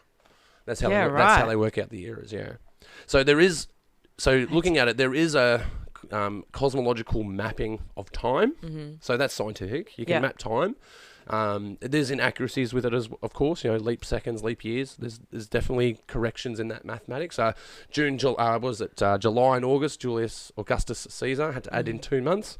Really cool story, by the way. Yeah. Yeah, because they had to erase 10 days because they figured out the calendar fucked up. Hilarious. So the seasons were all out of whack, so they had to recalibrate the year. So Julius what have we done? well, we're 10 days off the season, so he's Yeah. gone, the next 10 days don't exist. You don't have to go to work. You don't have to pay taxes. They don't exist. That's amazing. Yeah, apparently Can they do that again? That'd be apparently it was good. a really big party. Yeah, I Yeah. bet there was. Yeah, a lot of kids were born. Yeah. Yeah. Yeah. Like not at the party, like Not later. Later, 9 Yeah. months later. Yeah. But but apparently it was quite a debaucherous moment in history. Like Yeah, wow. Where Rome had 10 days of, nothing matters. Yeah. Wow. Yeah. So yeah, I don't think a lot of violence happened. I think it was all basically sex and drugs. Yeah. Okay. So I that's a shame because I've been to Rome a couple of times and I didn't know that about it, and I feel like I would have seen it differently. yeah, I've been to Rome as well. Like there's a few tricky things at Rome, like the Colosseum is a little bit fake. Did you know that? It's a little No, bit fake. don't tell me. What, are you going to ruin it? No, well, you know how they got the walls, and there's one wall that's really big, and then it's crushed on the other side, right? Yeah. Apparently, they built the other wall up to make it look bigger. Oh, yeah. Like that's not what it actually looked like. No. It was smaller than that. Yeah, I knew that part about And they it. ran out of money, so they only did half of it, which I think's hilarious. Oh no, we got no money left. We ran out of dosh, man. Yeah, it's a time, isn't it? Like seeing that stuff, like those big landmarks, is just like, it's crazy, but it's never like how you think it's gonna be. There's always so much more going on. Heaps of people, tours, and like. But again, with the woo feeling, right? Like I remember I was in Budapest, right, or Budapest. Right? Budapest. Is that right? Budapest, right? We were in these bars, and I sat in the where the alpha male would sit in the bars, because this is where senators would sit down. Roman senators would sit down and talk business, right? Oh, that's where the boss sits. I'm going to sit there, see what that feels like. Got this brass tap that's pushing water over your back, and then it hits you. You're like, wow, powerful people have sat here. Yeah. That have changed history. It had this feeling about it. Yeah. And that's where the woo comes into it. You can look at the historical value of it. You can look at the minerals in the water perhaps made the Romans crazy. You can look at the chemistry in that. These are all of these scientific measurement that you can bring to it. Yeah. But all of that really sort of brushes away when you realise the reality of all of that. Yeah. That's where the woo comes into it. And I think that's where I sit with that idea of astronomy and astrology. Okay. It's like, I like the romanticism of it. And there is a reality to that. And it's our perception on how we look at it. Yeah, It's cool. how we write history. Yeah, it's almost like you have a respect for what's come before and how that impacts you. Yeah, and what we can learn, Yeah. right? What we can learn. And I think that's really important for now. It really is. Right now is such a volatile time. And we got the blinkers on. Everyone, we're all just like marching into oblivion together. Yeah, yeah. We're in an energy crisis. We've got this bill that we've got to pay. Like we've had this really big meal called COVID. Yeah. Cost $1 trillion. No one's talking about it. Yeah, I know. And we go, we're not going to up just hanging taxes. there. We're not going to up Yeah. taxes. Well, how the fuck are you going to pay for this? Yeah, yeah. Someone's going to pay for it, and it's going to be us. It's going to be us. It's the taxpayer's going to pay for it. Yeah. But then you've got these wars that are happening around the world. They're what's going on now is very similar to what happened last century. Yeah. In the 20s. And then you have the 30s. And look what happened in the 40s. It didn't go really well. You know, there was a madman that tried to take over the world. Yeah. Who incorporated other madmen to try and take over the world too. Oh, yeah. It's And definitely there's a little bit of that going on. Yeah, it's heading to a place that's not great. Totally. No, but here's the thing. This is what I say to as well. Like, art is so important. Yeah. Because this is what voices these things. Yeah. Like, a lot of people will talk about war being like the driver of innovation, and I hate that idea. They go, well, look at avionics and radar and space exploration, for instance, was built off the V2 rocket. You know, it's built off weapons of mass destruction to get into space, right? They're intertwined. But I don't think von Braun, when he built the rocket, had that in mind. Yeah. I think he wanted to go to space. I don't think he wanted to blow up London. Yeah, yeah, that's right. I don't think the Wright brothers did their first flight and go, we could strap some bombs to this bad boy and, it cause some trouble. I feel like everything comes from a place of curiosity. You know? That innocence. Yeah. Comes from a place of innocence. Yeah. And it's usually people that are really corrupt fuckers that change all that. Yeah, yeah. You know, and I think that's where we're up to. That's where we're up to. Like the whole revolution, the whole digital revolution's happened, right? We've all got our own newspaper. We've all got our own TV station. Yeah. Like I've got a phone that can literally see through the earth to the stars that are on the other side. I have X-ray vision. Yeah, that's weird. Yeah, isn't it? But what do people do with the phones? They mostly send dick pics. You know? Take pictures of my own face. Yeah. Here's my face. Yeah. Here's my face again. Hashtag no filter. Yeah. And I think that's what we're doing at the moment. I guess I'm a bit of a worrywart when it comes to that. And I hope that we are learning the lesson that against the military industrial complex to the movement of the hippie movement, the idea of connection. Yeah. And that's what the internet is. Yeah. But yet it's having an adverse effect that's making us disconnected while connecting us. Yeah. We're going through an adolescence that we don't understand. Yeah. And that's why it's called an adolescence. If we understood it, it wouldn't be adolescence. No, that's right. You know? We'd just be adults. You'd just be there. You know what's going on. We would have arrived already. Yeah, it's full on. Like it's, I feel like I'm in such a weird space at the moment, as I feel like a lot of other artists are, because you want to keep making your art and you want to keep posting about it, but there's so much bad, like there's so many bad things that are going on. You feel a bit like I shouldn't really post about these good things that are happening for me. And that is like the worst reaction. Totally. Because you need to bring out But it's those a strange good feeling to things. have, right? Because you go, well, I'm going to be an artist, but should I be putting my energy to something else to make the world a better place? And then you realise, actually, I am doing that. Yeah, that's right. And it takes a little while to realise that art has a place in the world. And, not just a place in the world, but it's important. Like at that grassroots level, it gives you something to hold on to. We painted the cave walls, man. Yeah. You know what I mean? Yeah. We're going, that wall is boring, man. Yeah. Let's paint it. It's going to be good. It's going to look way better. The first feature wall. Wasn't sponging metallics onto a solid colour. It's historical. Yeah, it was an ox on hallucinogens. That meant something. Yeah, we were connected, right? Yeah, but it's, at the end of the day, and what COVID has taught me, and what the last couple of years have taught me, is that at the end of the day, all you have is your craft. You sit there. It's you're not working. I wasn't working as a musician. Something that I'd built up, something that I had worked hard for. But you still have your craft, and what you do with that is important. And so, it's eventuated in this curiosity for me. See, that's pivot. That's pivoting. Well, I've pivoted. That's pivoting. I have. And I'm so curious about people now, and I have so many more conversations that are meaningful and interesting. And I'm not looking for anything in those. I'm just seeing what comes out of it that's inspiring. Yeah. And that can help me be creative. It's out of that nothingness. It's out of that place of innocence. Yeah. Because it really is. And that's why it's scary, right? Yeah. Because you were talking about being in the studio and being like, shit, it's so nerve-wracking doing this, man, because I've got to get this part right, and then you're your own worst critic, right? Yeah. And that's where that darkness is, that fear, because you're in the unknown. Yep. You're in an unknown space. And the first part of getting over that is realising that it's a problem for you, obviously, which I do. And, it's something that I'm working on, because I really need to... I want to record. I want to have, a tangible thing. You want to be in the studio. Yeah, I do, but it's just, it's this thing that I'm trying to overcome, whatever. So it's just... I feel like I've been a lot more honest with myself over the last year about what I'm good at and what I need to work on. Yeah, and I think that's the next stage. I think you've really nailed it there.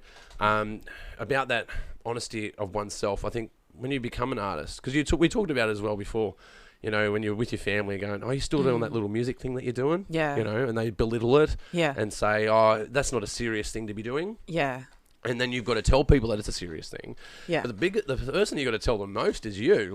For sure. Declaring yourself as an artist is the first step. Because if you don't do that, you just call yourself a hobbyist, or you don't ground it in a definition. If you state that you're an artist, whether you're a good one or not, you don't have to be a good artist to be an artist. What's good though? What is... It's all subjective. And something, it's great to be really bad at stuff. It's so good to be bad at stuff, because you can only get better at it then. It's a really good place to be. Yeah, well, look, I was at karaoke last night. I can definitely testify to that. There are some good parts, there are some bad parts. I discovered though with the karaoke, right? You got three options at karaoke. Yeah. You can either be really bad at it and people will cheer you on going, you gave that a red hot shot. That was way out of your range, but good on you. Yeah. You could be really awesome at it and go, wow, they really own that. They didn't even just duplicate it as a cover. They sort of owned it in their own way. Yeah. It's amazing. You don't want to be the middle guy where it's a little bit okay. Oh, it's a little bit shit. Yeah. Because then no one cares. Yeah. No one cares. 100%. Not impressive, and it's not shit. Don't care. I've never done karaoke. Oh, no, I did it once on a cruise ship. I did Spice Girls. I'd blanked that from my memory until just then. I think it was every boy, every girl. Yeah, I know the whole thing. Yeah. But I like Spice Girls. I don't know. Karaoke, it's a thing. It's a thing. Oh, it's definitely good a on thing. You for doing it. I've done it for a long time. Okay. Yeah. Like I say, anything with a microphone. Whether it's Foley, voiceovers, singing, heavy You're metal. into it? I'm into it. Yeah, okay. I just love having a microphone. Yeah. Megaphone as well. Megaphones are great. I've never used a megaphone. Yeah. Have you got one? Yeah, I do actually. I think there's one over there. Yeah, there it is there, up there.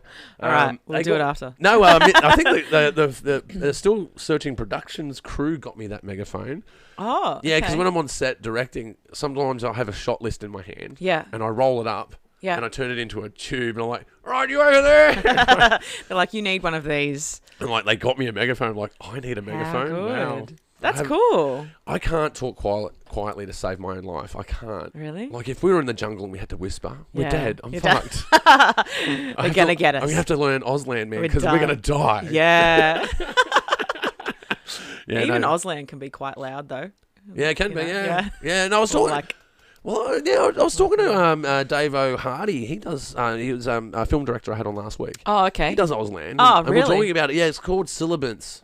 So you know when Yeah. you go, Yeah. they do all that. Yeah. There's people that make money from that, you know. Totally. Well, COVID was a big identifier for that. I had My favourite guy is the guy with the bun, the man bun. You know the man bun guy from Queensland? Oh, You know I what I'm don't talking about, know, Misty? maybe. Yeah, no. The man bun guy. He got, Not he got sure. a lucky bird poo on his shoulder. Yeah. He was doing Auslan and a bird shit on him while he was doing it. And he was like, Oh. oh, but it wasn't just like a little bird shit. Yeah. Like it They really stopped the backed one press. out Like on a him. big, like a, right? like a- substantial. Poor guy. Yeah, like Okay. that ibis shit out an ibis on him. And then they did an interview with him, interviewing him with Graphic. an Auslan interpreter. Yeah. Oh. Interviewing him about his mishap. Okay. Yeah, no, they Right. really came out. I think it was funny. The first Auslan thing that they did during COVID, they zoomed in on the premiere. Oh. So like they had the Auslan next to them. Yeah. Obviously. Yeah, And they're yeah. like, and oh, they zoomed. oh, Oh, these- let's cut it Oh, out. bloody deaf people. Oh, let's my God. zoom in on that. No one needs to see that. That's so. like, they kind of do need to see Oh, that. God. It's part of there. Anyway. Oh, wow. Okay. Yeah. Yeah, So- I didn't realize they'd done that. That's Yeah, funny. the first. I remember seeing it the first because you remember we're all glued to the telly, right? Because we're like, wow, we're in lockdown. Because Yeah, I wrote a song about it. yeah, well, see, that's man. I did Frankie's right Yeah. the week of COVID. Yeah. So my guitarist had broken his arm in like 6 places. Okay. Was off for a year. So we did a hiatus. We went into writing mode. Yeah. He got back from that. We started writing, and then we got back on the gig trail again. Because sometimes it's hard if you get off the gig trail. Yeah. It can be hard to get back in. Yeah. And once you're in, you got that momentum. You got those contacts again. Because like promoters are changed in Sydney like no one's business. Oh, for sure. It's yeah. a very fast moving industry. Yeah. I think that's a really nice way to put it. That is a very diplomatic way to It's put it. quite ruthless, really. That's well done. I like some promoters, by the way, if you're listening out there, but some There's a I lot of don't. good promoters. There There's is. heaps. Yeah, but there's also heaps. And that that's aren't. all. That's it. Yeah. Promoters are just like a sound guy, really. You know. Yeah. Yeah, sound guys are never happy. Yeah. Have you ever met a happy sound guy? My partner's a sound guy. Yeah. But He still plays can- music though. Yeah. Yeah. See, that's the key. Yeah, for sure. That's Yeah. what I was going to say. Like, if they just do sound, it's, They used to be in a band and now they're just a soundy. yeah, it can be hard. That's a tough guy. Yeah. Nasty pasties. I've been doing a bit of sound recently. Oh, yeah? Yeah. I run, Kane Donnelly from 1920, who's the band that I'm playing with tonight at Lazotte's in Newcastle. I don't know why I'm promoting it. It's sold out, and you're not going to see this. Well, this goes It's to air. just This goes to air habit. next week. It's just habit. Yeah, so he and I, Be there or be square. yeah, be there. He and I run an open mic at the Ryan's Hotel in Thirroul. Oh, really? Yeah. So I know it's that every pub. Thursday. It's for 3 hours, and people can just come down. I love There's that pub. That's a good pub. it's a good pub. It's Yeah. like where I played like my first gigs in songwriting competitions and stuff. Well, I like the real ostomy in general. Like, I love Yeah. that part of part of Yeah. the world. That's really cool. But it's this little, so I've been doing sound for that. Mm. And I always do my own sound for covers gigs and whatever because I have my own PA, like my own PA, whatever. So I kind of been doing sound for, a group of like 15, 20 people that come down and have a go and have a sing. And What nights is this? It's on Thursday nights. Thursday nights at Thirroul. Every Thursday, except for today. Yesterday. No, it's Friday today. It's Friday, yeah, except for yesterday. Is it Friday? Yeah, it is Friday today. I'm doing the show. Yeah. It's always Friday. And So we generally do just this on kind of Friday. share it between when we have gigs because we both work full time in music. Mm. So we kind of do it when the other one can't or whatever. Mm. But no one could do it last night, so it was off. Anyway. Ah, well. But yeah, it's been really Don't tell cool. them that. We'll edit I that know. bit out. Yeah, it's always It's on every Thursday. every Be there. Thursday. The Ryan's Hotel Thrill. It's a really lovely environment. Yeah. And I kind of forgot. It's a good venue. Yeah, but like it's a great venue, but also the environment that Kane has created over the last, I think it's like 5 years. It could be more than that. Please don't quote me on that. But, you know, the same people coming down every week and like inviting new people and really encouraging each other. It is one of the best open mic scenes that I've seen for that. Yeah, wow. Well, open Because mics it's are not so just important. someone. Yeah, They really are. They like, really are important. Yeah. For Yeah. learning how to be on a stage, Yeah, to stage stand on a presence, stage, just stage to presence. use a microphone. Yeah, mic distance. Yeah. Where do you put the mic? Because we're all so used to singing in the shower. You put a microphone in front of you. It's Yeah. a different deal. I was like, how does this work? Totally and, different you know, deal. hearing your voice through a wedge for the first time is Yeah. like blows your mind. Yeah, that's the fold back, kids. Yeah. And Joe, I was I like, had what's this. a fold back? Why do I have to listen to myself? What are we folding? What do we fold it for? I had this really nice moment where a guy was playing the last week that I was doing it. He was playing an acoustic guitar and he stepped on his lead and it came out of the guitar.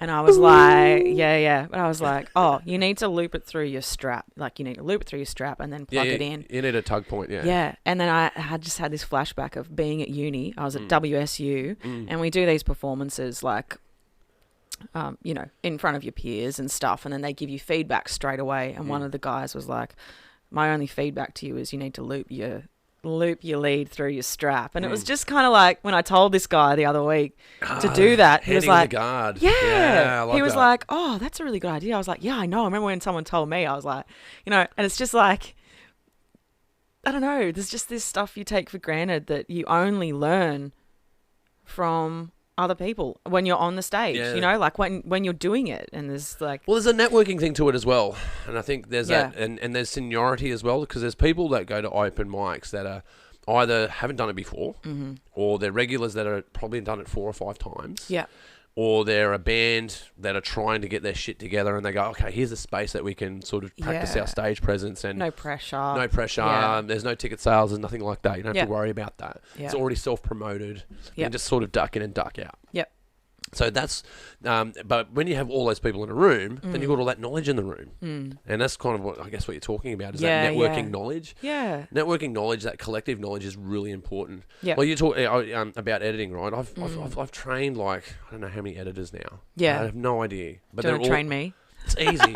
It's really easy. I can make an editor in about 8 hours. Yeah, right. Yeah, I can make you a basic level editor in 8 hours. Okay. Yeah. Sick. Yeah. Let's do it. Yeah. Not today. No. I got to go You play gotta my gig at That's Lazotte's in Newcastle. It's in Newcastle. It's tonight. It's sold out. Yeah. Oh, how's that feel to sell out though? To Oh, sell out it's a not show? my gig. I'm No. just the support. 1920 sell out shows all over the place. Okay. They're a great blues band. They played Blues Fest this year. Well, they're like a blues rock. They're more rock. I don't know. Yeah. They're a fun time. They're a really fun time. But those guys, it's actually going to be really nice to play this gig tonight because the first gig I played out of the 2020 lockdown was with 1920 at this venue. And it was the first, of many gigs that I've done with them now. And we've played a lot of festivals together and stuff. And since that point, so it'd be really nice to get back there and kind of be like, oh, this is... Yeah, that Yeah, remember reconnection. that? Yeah, Yeah. I guess that's what I was talking about before. It's like, doing that last gig, and I knew when that COVID hit, I'm like, it's going to be years before I do a gig again. Yeah. It crushed me. I'm Yeah. like, I can't be on stage and scream into a microphone. Yeah. And that's and since that's been gone, I guess that's why I've picked up the karaoke. 'Cause Yeah. they've got somewhere to yell. Yeah, for sure. Yeah, sing some toxicity at people and System of a Down. Yeah, hell yeah. So when are you not gigging because it's a choice or? No, well, it all kind of went pear-shaped. So we went on hiatus, obviously, for COVID, and then my drummer moved to Queensland, and we're like, do we replace the drummer? Okay. And then, it all kind of just fell apart from there. Yeah. So, but I was in a band called Mendoza, Okay. which is a Simpsons reference. Yeah. And we played with another band that was called Molman, which is also a Simpsons reference, Yeah, which is yeah. really weird. I was in a lineup once that there was 3 bands that were named after a Simpsons reference. It's a graphic designer's dream, though. Yeah, It's really totally. good. Mendoza. Yeah. No, it just all kind of folded in. Okay. But we used to we set up in a garage at a Kennards. So the Kennards yeah. Hire. Yeah. So we had a roller door. We soundproofed it. Basic soundproofing though. Yeah. So just some frames that we put up. Yeah. And stapled carpet. So we had a mate that sold their apartment, and they had to re-carpet their apartment before they sold it. Right. And we got all of their carpet, and we just nailed it to the walls. That's on so these. cool. Yeah, it's Did called they know? Like, did Kennards know? Yeah, totally. Okay. Yeah. We told them that we need one that has a power point so we can plug in. Okay. What we were worried about is like plugging in 4 amps and a PA Yeah. It's a lot. to one power socket to see Yeah. the system can handle it. But it turns out it did. We had that studio for 10 years. Awesome. Yeah, That's a great idea. Yeah, it was way cheaper than rehearsal costs because you do your rehearsal costs. We used to jam out at Zenith Studios in Petersham. Yeah. And there's one that we used to do here called Dragon. Okay. There's one out at Windsor we used to do as well. Yeah. But you'd have to get everyone to drive there. Drummer, that's an hour. Yeah. Before you start, so you've already paid for an hour that you're not playing. Yeah, yeah. And then they take ages, don't they? They do. Oh. They take so long to set up, and it's never right. They never get it right the first go. Oh, now I need to move this. And I'm like, it's just a practice, man. Just let's go. The money's going. The money. But when you do a studio like that, it costs you about $200 to set it up. Yeah. All right. If you do it, you can do it on the cheap. Yep. You've got somewhere to store your gear. It's in a secure facility that no one can nick. Yeah. It's under 24-hour surveillance. Like it's you got because it's expensive, right? Yeah. Having all your gear is very expensive. Got to look after it. Yeah, we would have like 60 grand worth of stuff in there, easy, probably more. Yeah. Is it still there? Where is it? Oh no. Oh, well, it's gone now. We packed up the drink. We packed it up. But lucky. Actually, I'll see if I can get a photo of it, Misty. Can you pull up Facebook and go to Alpha Degenerate? Yeah, just put that one there. The What's That Bang? What's that bang page still up? I can't believe that's a page. What's that bang in the Kennard's storage unit? That's what I want to know. Yeah, there we go. Keep going down, scroll down. Oh shit, what gig is that? I don't even know that. What gig is that? Degenerate. Yeah, just click into the page. Yeah, no, you gotta go on the right there, into the page. Click on one of the photos. There we go. Oh, that one's at Windsor. Oh, look at those cool guys. That's a good band photo. Yeah, that was. There's me. I'm drinking the drink. I was like, I don't know which one you are either. Yeah, that's me there. Oh, those shorts, man. Yeah, that was our uniform pretty much. Yeah. Denim and a shitty shirt. Shorts. No, just clicking on one of those ones, Misty. And if you go over to... Oh, that's the music producer. That's the Valve. Oh, Valve, yeah. Come up. Just anything that's by Alpha Degenerate. Wow. That one there, Alpha Degenerate. Click on that. Yeah. Click on the Alpha that says Alpha Degenerate. There we go. And over on the right, click on Alpha Degenerate. Great, thank you.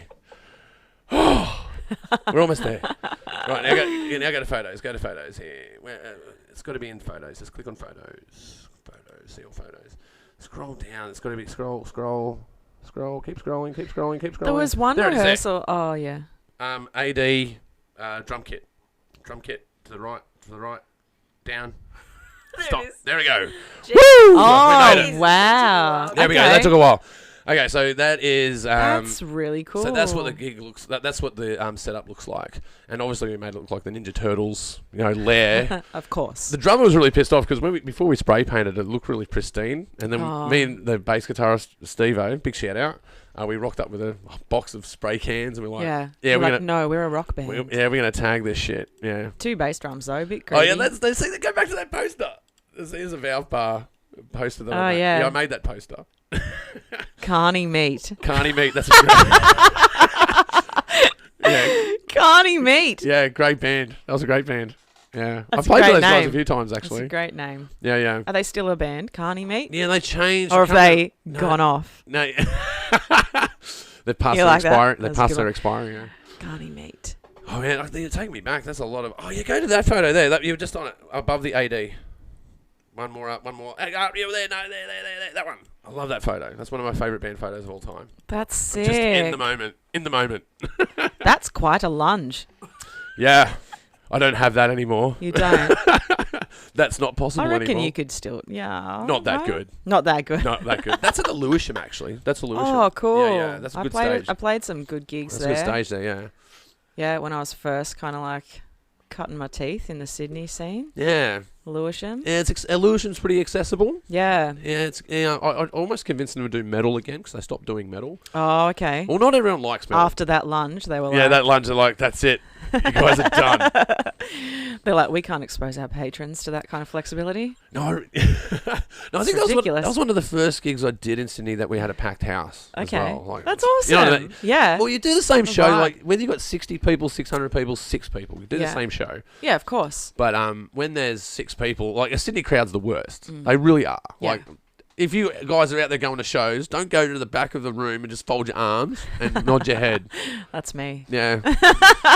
Take your beer. Sometimes. No, it depends. Like, sometimes I'll get up the front and have a go. Well, no, look, I'll still be a deadhead standing up the front with a beer, Yeah. you know, just blankly looking at the singer, drinking, making them, you know, dripping my jealousy into them. I want that microphone. I want the microphone. Give it to me. Yeah.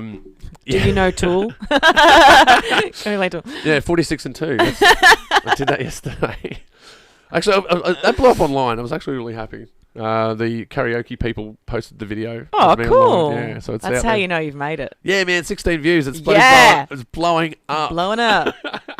Yeah, it's funny. Like, you know, when people post all their Spotify things at the end of the year and they're like, I saw someone, I can't remember who it was now, but someone was like, you know, these Spotify numbers, they're pretty humble, but I'm so glad that you've all listened. And they were like thousands and thousands of listeners. And I was like, you want to see mine? Like, mine are pretty low, you know, like mine are, you know, super low compared to that. And I just feel like people are never really happy with.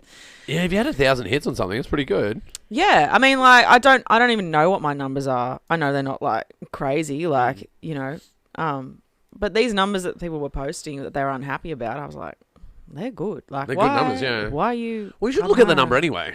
Like, sometimes, No. like 10% of me looks at the number. Like, because I try to do the analytics for the Pagey train. So I try to look at Yeah. what guest does well and how that goes. And it's Yeah. so unpredictable. Okay. It's kind of an afterthought. Yeah. So you can't predict the analytics. You can just observe what happened before, really. Yeah. And then speculate about why that happened. Because there's no real reason to that either. You're still speculating. Yeah. You know, like for instance, like there's obvious things to do. Like don't post your episode. Like I don't post an episode when the State of Origin's on. Yeah. That's just a stupid thing to do. Like Yep. you're not going to compete with the State of Origin. Just, Yes. Whether you like football or not, you're just not going to compete with it. Do you like football? I do. You do? Yeah. Okay. I like football. I don't understand football at all. Oh, no. I like all sport. Any I know, sport. I know that you have to kick it on the 5th. That's pretty good. Thanks. That's pretty good. Yeah, thank you. Yeah. Well, the way I describe it for my The Yank 5th what? I have no idea. Well, I describe so- it 5th tackle. Oh, the tackle. Yeah, they get 6 tackles. If you get on the 6th tackle, you got to hand over the ball. Oh, okay. Yeah. But the way I describe football, though, another tangent, kids. The way I describe football, especially to my Yank friends, Yeah. is they go, I don't understand how it all works. Like That's a good accent. You pass the ball backwards. You don't pass the ball forwards. I don't understand. You go. I'll walk in here. Get me a sandwich. I need a sandwich and a cup of coffee. Coffee. Coffee. All of a sudden, now we're in Boston. We've gone from California to Boston. I don't know. Washington, Boston, New York. New York. Yeah. Yeah, no, I'm not very good with the Bostonian or the New York. What was I talking? Yeah, Yank friends in football. Yeah, like they do the gridiron pass, right? Yeah. And that's what I say the 5th tackle is. Like instead of us throwing the ball Okay. on the 5th, Right. like, because they do it in 3 tackles. Okay. They've got to make 10 feet in 3 tackles. If they don't, they've got to hand the ball over. Right. They've got to make 10 feet. I think it's 10 yards. Mm-hmm. 10 yards every tackle, then they get to keep the ball. If they Okay. don't make 10 yards 3 times, they lose the ball, hand it back over. Right. And then they are allowed to throw 1 pass forwards, right? And instead of us throwing it forwards, we kick it. Okay. That's really you the only can't, difference. you can't pass it forwards. You can't pass forward. Yeah. It's got to go back. And what is the purpose of those massive shoulder pads? That's what I want to know. What, for gridiron or for... Yeah, for the American football. Well- They have big shoulder pads. Well, the same impact happens in NRL, Mm-hmm. right, in Australian football, and even Aussie rules, right? They don't wear pads. Okay. I think they're just a little bit wussy. Oh. Like, you know, they don't like getting bruises and shit. Yeah.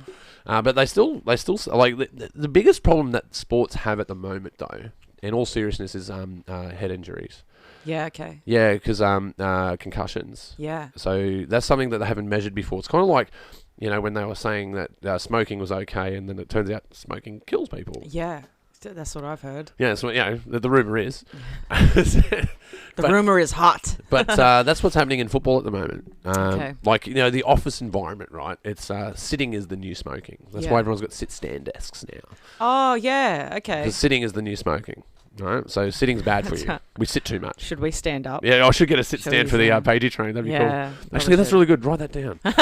Sit-stand on the Pagey train. Sit-stand. Actually, that's too adaptable for that's a vector for attack. I'm gonna add that to my band names, I think. Oh, that's a good name for a band. Yeah. Vector for attack. Vector for attack. Yeah.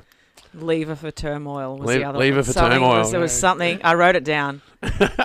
Turmoil lever. Yeah, just make sure when that becomes a single hit. Yeah. If it ends up as a song title. I'll give you a little writing credit. Yeah, I don't need a writing credit. You can have 1%. I just need a shout out on stage. That's all I need. I don't need the credit at all. All right. I just need the. Just a like and subscribe. This one's to my mate Roscoe. Don't forget to like and subscribe. Tick for notifications. Yeah, I can definitely do that. I think I can do that. Yeah, you can totally do that. Hey, where can we find you? Like, you're online, right? So you've got like your own webpage. Oh yeah, we've got it up there already. I have. That's my webpage right there. Great webpage. Can people see this? Yeah. Oh, okay. Yeah, cool. So I redid it recently, and the addition of creative on the end there is new because I've been writing a lot of theatre at the moment as well. Yeah, okay. And it's taking me to places that are just a bit undefined at the moment, which is really cool, but I felt like creative kind of covered that. Yeah, a creative is an important word for that. Yeah. Yeah, like I have that on my signature block. Yeah, cool. Yeah, I'm a creative producer. Yeah. Because I do heaps of things. Awesome. It's hard to encapsulate that. I wonder though, is writing like lyrics similar to writing for stage? Like, do they go in hand? It's interesting because I feel like when I write a song. It's funny that we've not talked about songwriting this whole time, have we? We got there. Have we? A little bit. Maybe. I don't know. Anyway, it's not important. It doesn't matter. We had a great chat. It's a lever of turmoil. I feel like when you write a song, like because it's quite short, you have a lot of feelings, a lot of content, and you condense it, into like a few minutes. Mm-hmm. But then with theatre, it's the opposite. So like I worked with a dramaturg who was really kind of like, tell me more about this story and this and this. And you have to, like you have to unpack it. Yeah. My Dear Diary show ended up being, I think the first time we ran it, it was an hour 47. Way too long. It was supposed to be an hour and we just had too much and then we had to cut it down again. And it ended up being about 90 minutes, which was a really great exercise for my brain to remember all of that. Wow. But like... It's a lot of content. It is. And it's a super amount of content. Yeah. I think, it's pretty similar writing songs in the way that you want to get all of the emotion in there, but it's just more, it's a lot. And like following a story arc and like, well, when you do, like, because I've written a few stories, right? And like, because when I write lyrics for songs, there's always a story. Yeah. I'm always trying to go for a story. There's a point to the story. Yeah. But before the story appears in a song for me, like I have to listen to a guitar track that someone's given me. I go, okay, so I'm either going to go with the root note on this, or I'm going to like sort of oppose it or be with it. Yeah, I'm going to fill the space or I'm going to oppose the space. Okay. And then I think about, okay, so that sound works with this sound, that sound works with that sound. So I work out the sounds, I kind of mutter it through. Yeah. I'm a bit of a mutterer. And I like mutter, just gibberish, kind just of like. Gibberish, yeah, especially in heavy metal vocals, you can just... a good safe place to go is a scream, right? Yeah. Like you can just go, wah! Yeah. And just layer that over guitar track. It'll always work. Yeah. But essentially, you want to be more creative than that. You want to bend it and you want to move it. You want to send it to different places and then perhaps even explore places you haven't been yourself before. Yeah, for sure. And that's interesting because I don't and then the story appears. Okay. Yeah. I'm the opposite. The story is always first. I like my phone is full of notes, like just one-liners or like poems or whatever. I actually still keep a diary of my day and whatever. I'll probably write about you in it. That's nice, isn't it? I get to be in the diary. Probably. Dear diary. Dear diary. Today on the Pagey train, tick like and subscribe. Don't forget. Tick for notifications. Yeah, but like no, the story comes first always for me, and like the music just kind of follows that. Like the words are my thing. That's my wheelhouse. Yeah, okay. Yeah. Yeah, for me, it's literally the opposite. crazy, hey? Yeah, because the story will like. But the strange thing is, though, I believe, I don't know if it's true or not. I think that I know the story subconsciously. Yeah. Before, like, I start muttering the words, and then the words start taking formation. I go, okay, so that's a key word. That's a key word. And I go, what's this song about? Yeah. And then I realise, okay, so this is a song about the Kennedy assassination. Okay. Don't know how we got there, but now we're writing a song about the Kennedy assassination. But here's the thing, like, I did one of the sets that I wrote, like from start to end, the whole thing was a story. Okay. So from song 1 to song 8, the whole thing was a story, and it was about my journey as a soldier. Yeah, and right. It was about the emotional context of that, and how I felt about comrades, how I felt about the government, how I felt about the war. Yeah. And I didn't know that I did it until the end. And then I evaluated what I'd written. I go, wow, this whole thing is in a chronological order of emotion that I've written very personally about myself. And I'm like, wow. And so I looked at that and go, that's a subconscious thing. I didn't consciously do it, but then I consciously did it halfway through. It's something that happens when you start writing personal songs. You know, they're all coming from you. They're going to make sense together somehow. Somehow. It just comes together. And that's why I don't write set lists anymore, because I'm just like, it'll be whatever it is. You know, it'll be exactly what it's supposed to be. But yeah, that's really interesting that you made this narrative without realizing it. But then you go, did I realize it, and did I just forget, and did I get absorbed into the work? Yep. But the same thing with writing stories. Like when I do like short films or short stories. Yeah. Or even when I attempt to try and write the 2 features that I'm working on. Awesome. Yeah, look, it sounds awesome, but I need to work like harder. Everything, yeah. I need to work way that's harder. good. You're writing your little films, isn't it? I got my little That's film good. going. You're Oh, writing yeah, it's films. all right. Oh, he's into the films. It's pretty fun, isn't it? Must take up a lot of time. Ross is doing a film, everyone. It's a film. Yeah, well, I map it out first. Yeah. So I'm a big cue cards guy. So I get a whole bunch of cue cards. Yep. And then I map it out. And then I figure out the characters' names, figure out the locations that they're in, and I figure out the interactions that they're having, and then I populate it with dialogue. Right. Other writers I talk to are the blinking cursors. They're the ones that baffle me. Okay. Like you just have a blinking cursor and then just start writing it. Yeah. It's crazy. How do you do that? Well, the way I wrote the Dear Diary show was we did like a bunch of different stories, like just stories about my life, like things that had come out of the diaries. So the way that show works is like the songs are like, the lyrics for the songs are directly lifted from my teenage diaries. Like I'm 13 to 16, I think. So it covers a lot. It's a whole thing. But then we kind of had these other stories that came from memories, and we just kind of linked them together to make this narrative. So, yeah. Yeah, wow. Okay, so it kind of is a map.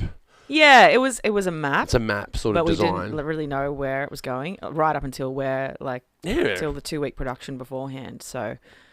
Yeah, it's strange how that comes together. So, like, I would question, like, maybe you did know. You just didn't recognise it. Yeah, for sure, because it's very much about me and my journey. Because you get so absorbed into it. Yeah. You know, that absorption, you don't really have time to assess how your state of mind is when you wrote that. Yeah, that's right. I mean? Yeah, for sure. It's easy to look back and speculate, but again, you're just speculating. How could you question where you were at that time and place when you wrote that? Yeah. The only reflection you have on it is the content itself. Yeah, that's right. And I find that profound. Yeah. Like, that's a profound experience. I've got goosebumps thinking about those experiences. Yeah. It's the same with editing as well. Like, I feel it in my hands. Yeah, like it's not just a brain thing. It's a body thing too.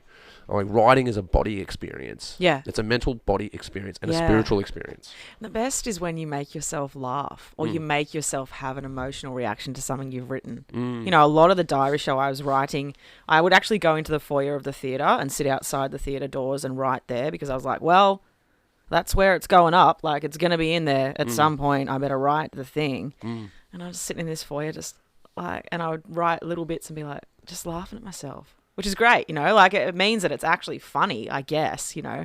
Well, I think I'm hilarious. I laugh at myself all the time. Oh, same. Yeah, I am very funny. I'm a super funny person. So I'm doing it right now. I've just stated that I'm funny, and I think that's funny. Yeah, so good. Yeah, I don't know, but like, yeah, when you get that reaction out of something you've written, you feel it in your body, and you're like, this is something quite You feel it good. in your waters. You feel it in your waters, the moon, it's tidal. Jupiter, deep space. It's astronomy. It's the vibe. It's a lever for turmoil. It's a great band name, actually. So good. It's so good. Lever for turmoil. Yeah. I'm really sad that I've let this go now. Oh gosh, I feel like It's all right. It's okay. It'll always the be fish a that's part gotten out of of you. the tank, and the cat is eating it. Yeah. Yeah. I'm the cat, yeah? Yeah. I don't have a fish or a cat. I don't know what you've got in here. You could have anything. Yeah. Oh, well, yeah, there's a few things. I've got an alien. Yeah. As the Cool. face sucker, as they call it. Yeah, actually, that's really creepy. Yeah. Yeah, it's All from Aliens. And, well, the sword, that's from Luke. That's my old skater. I don't skate anymore. Oh, really? Yeah, because you get to an age where you don't bounce, you thud. Oh, yeah. Yeah. I feel ya. Yeah, so I just try to... I miss skating, though. I Yeah, really do. okay. Could you get like a cushion suit? Yeah, that'd be good. Or something. I know, you just can't avoid... Marshmallow. You just can't avoid concrete when you do skating. Yeah. You're gonna come off. You just do. I can't say that I've ever skated in my life. Mm. I did rollerblade for a little bit. That counts? Yeah, but never That's like skating. on a skateboard. Yeah, well now these kids have got these little razor scooters out there. Oh, yeah. How's the wheels that pop out of the shoes, though? Love those things. Crazy. Always wanted them. Yeah. Our Misty's goddaughter, she had those for a while. They were fun.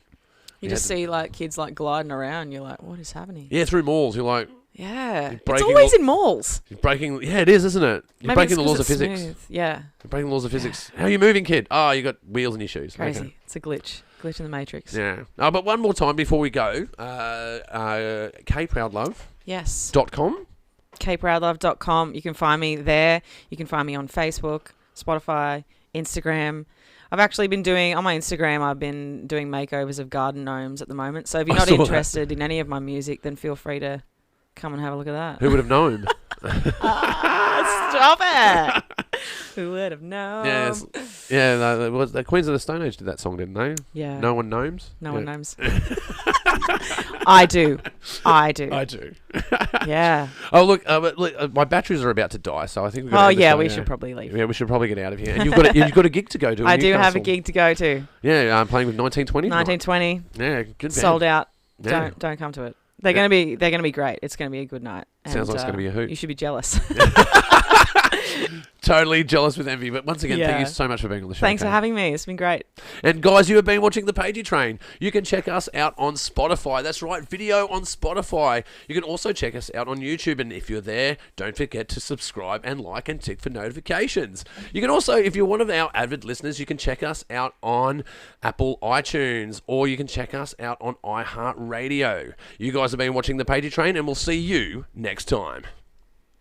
There we go. Oh yeah, what an outro. Did I stumble on that outro? No, I was just clean. I thought you were reading something. Nah, I just know the outro. I've done it 109 times now.